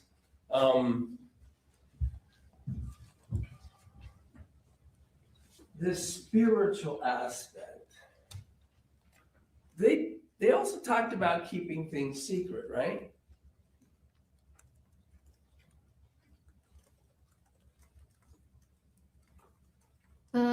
Keeping things secret? Can you elaborate? I don't. Well, nothing in this years of exchange. She sounds so funny. She just is smiling up here. She just is smiling. I thought I was gonna be able to find a break point. I thought that the break was coming up. I forgot I only have it on regular speed. So even though he sounds a lot faster than the other lady that we were listening to, the prosecutor, he still got about 45 minutes. So what we are going to do is we are going to end it here for today, and then we'll start over tomorrow. I'll probably start the stream early tomorrow so we can try to get it wrapped up before they actually start day 6 tomorrow, so we can be caught up. I will peep in the other trial that we were covering in regards to the shot through the door and see if we can find anything, I guess anything that helps us out with that one, far as the visual. So it's not so much like a just a listening trial, because we can't see anything. I mean, you can see, but you can't see. Doesn't make sense. It's like peekaboo, peekaboo, peekaboo, and who wants to be playing those games? But we will tap into this one tomorrow. I am going to go ahead and play our outro song. I am going to keep it paused here so we don't miss a minute of testimony from today's trial, and I'll start earlier. Yeah, we'll start early tomorrow. So that'll work a lot for the East Coast people. I don't know about my West Coast people, but I know they go into court probably about 8:30 West Coast time. So I want to try to get as much of this testimony in before they start their actual trial tomorrow. So we'll kind of take it from there. Thank you so much, lady, for hanging in here. Look, we 4 away from 10K. I said I'm gonna wake up and it should be 10K. If not, we're gonna have some problems. No, I just and we're moving on up. Slowly but surely. All right, guys. Thank you so much for hanging in here. Thanks to the mods. Thanks to the chat. Thank you to everybody that came out here and hang. We had justice for the First Amendment with Afro Man. If you haven't seen that trial, it's definitely a great trial to watch. It's on the channel page. Awesome, awesome, awesome. He won. I really am shocked. After Eric Foss, I'm like, whatever. Y'all just take it. Like, I ain't putting my hopes up in nothing no more. But we got to win today for the First Amendment. So there we go. Awesomeness did prevail. But I thank you guys for hanging in here. Thanks for the super chats. Thanks for the new memberships. Thanks to the mods. Thank you all. I am your girl, Sweet Pea, and you guys have a wonderful evening.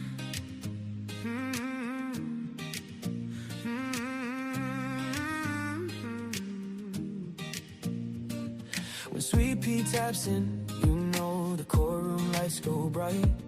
Trials running long, but the family's here every night. Mods on patrol, chat is showing out. This little YouTube corner's what community's about. Therapists you know, steady holding down the floor. Behind the scenes magician, keeping peace like never before. A banner king, a rule keeper too. Every channel dreams of a mind like you. Jason walks in and the ladies lose control. Down to earth king with the warmest soul. Film freaks, kindness, man, it's always on display. Fair and sweet and cheering folks along the way. And Marilia from SA keeps the laughter rolling free. Joking, shining, keeping spirits where they need to be. We're a family in the chat, side by side through every trial. Sweet Pea leads the way with that fire and that smile. We debate, we laugh, we lift each other higher. This courtroom crew is everything we admire. Yeah, no matter what the case so far, we're forever take it to trial. Take it to trial. Pretty brown girl, she'll tell you what's true. Sharp as a gavel, funniest in the room. Dr. Rachel pops in while she's busy running lines. Speaks her mind every time, cuts through like a knife. And Fowler brings the energy, jokes flying fast. Helping Sweet Pea backstage, making every stream last. Then Zach's chosen, causing chaos just for fun. The resident cheater, but we love him, everyone. Here comes Maddie, handsome, quick with the line. A comedy sniper with the perfect timing. And Lynn with the updates, always loyal, always tuned. If true crime news drops, he brings it to the room. We're a family in the chat, side by side through every trial.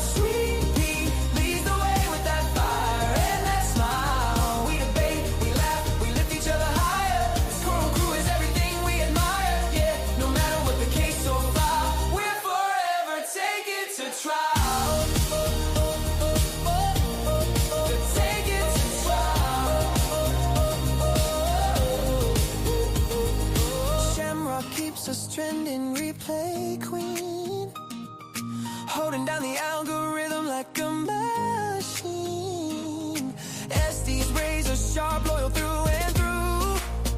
And yeah, she adores chasing nothing new. Drunky the bear with the white claws, way managing volunteers like she runs the whole land. Cynthia brings inside, would take sharp and steady. Donna keeps it real, 911 and always ready. Tilly Bird's the fat queen, receipts on tap. Easy's new, but she blends right into the pack. Tennessee, hard-lived, try support her with pride. Melly shows up her family for cooking for his dog. A steady carrying presence through the courtroom fog. And Brooklyn in the house, always bringing that spark. Lighting up the chat like a shout in the dark. Baca loves her gram, speaks truth when it's time. Micrograms with metaphors, straight up sublime. Barbara, biggest supporter, heart kind of vast. Looking for missing kids, hope to truly last. Only fan from Singapore, flag name but sweet. Still shows up with love every time he takes a seat. And even the part-timers keep this place alive. Curvio, Irish Amy, Capri Law, Hellcat, our tribe. Hearts wide open, stories shared, holding space because we care. From every corner of the world we climb to spend these nights together, one trial at a time. We're a family in the chat, side by side through every trial. Sweet Pea leads the way with that fire and that smile. Mods and chatters, yeah, this love is something rare. A courtroom crew with hearts beyond compare. No matter what the case or file, we're forever taken to trial.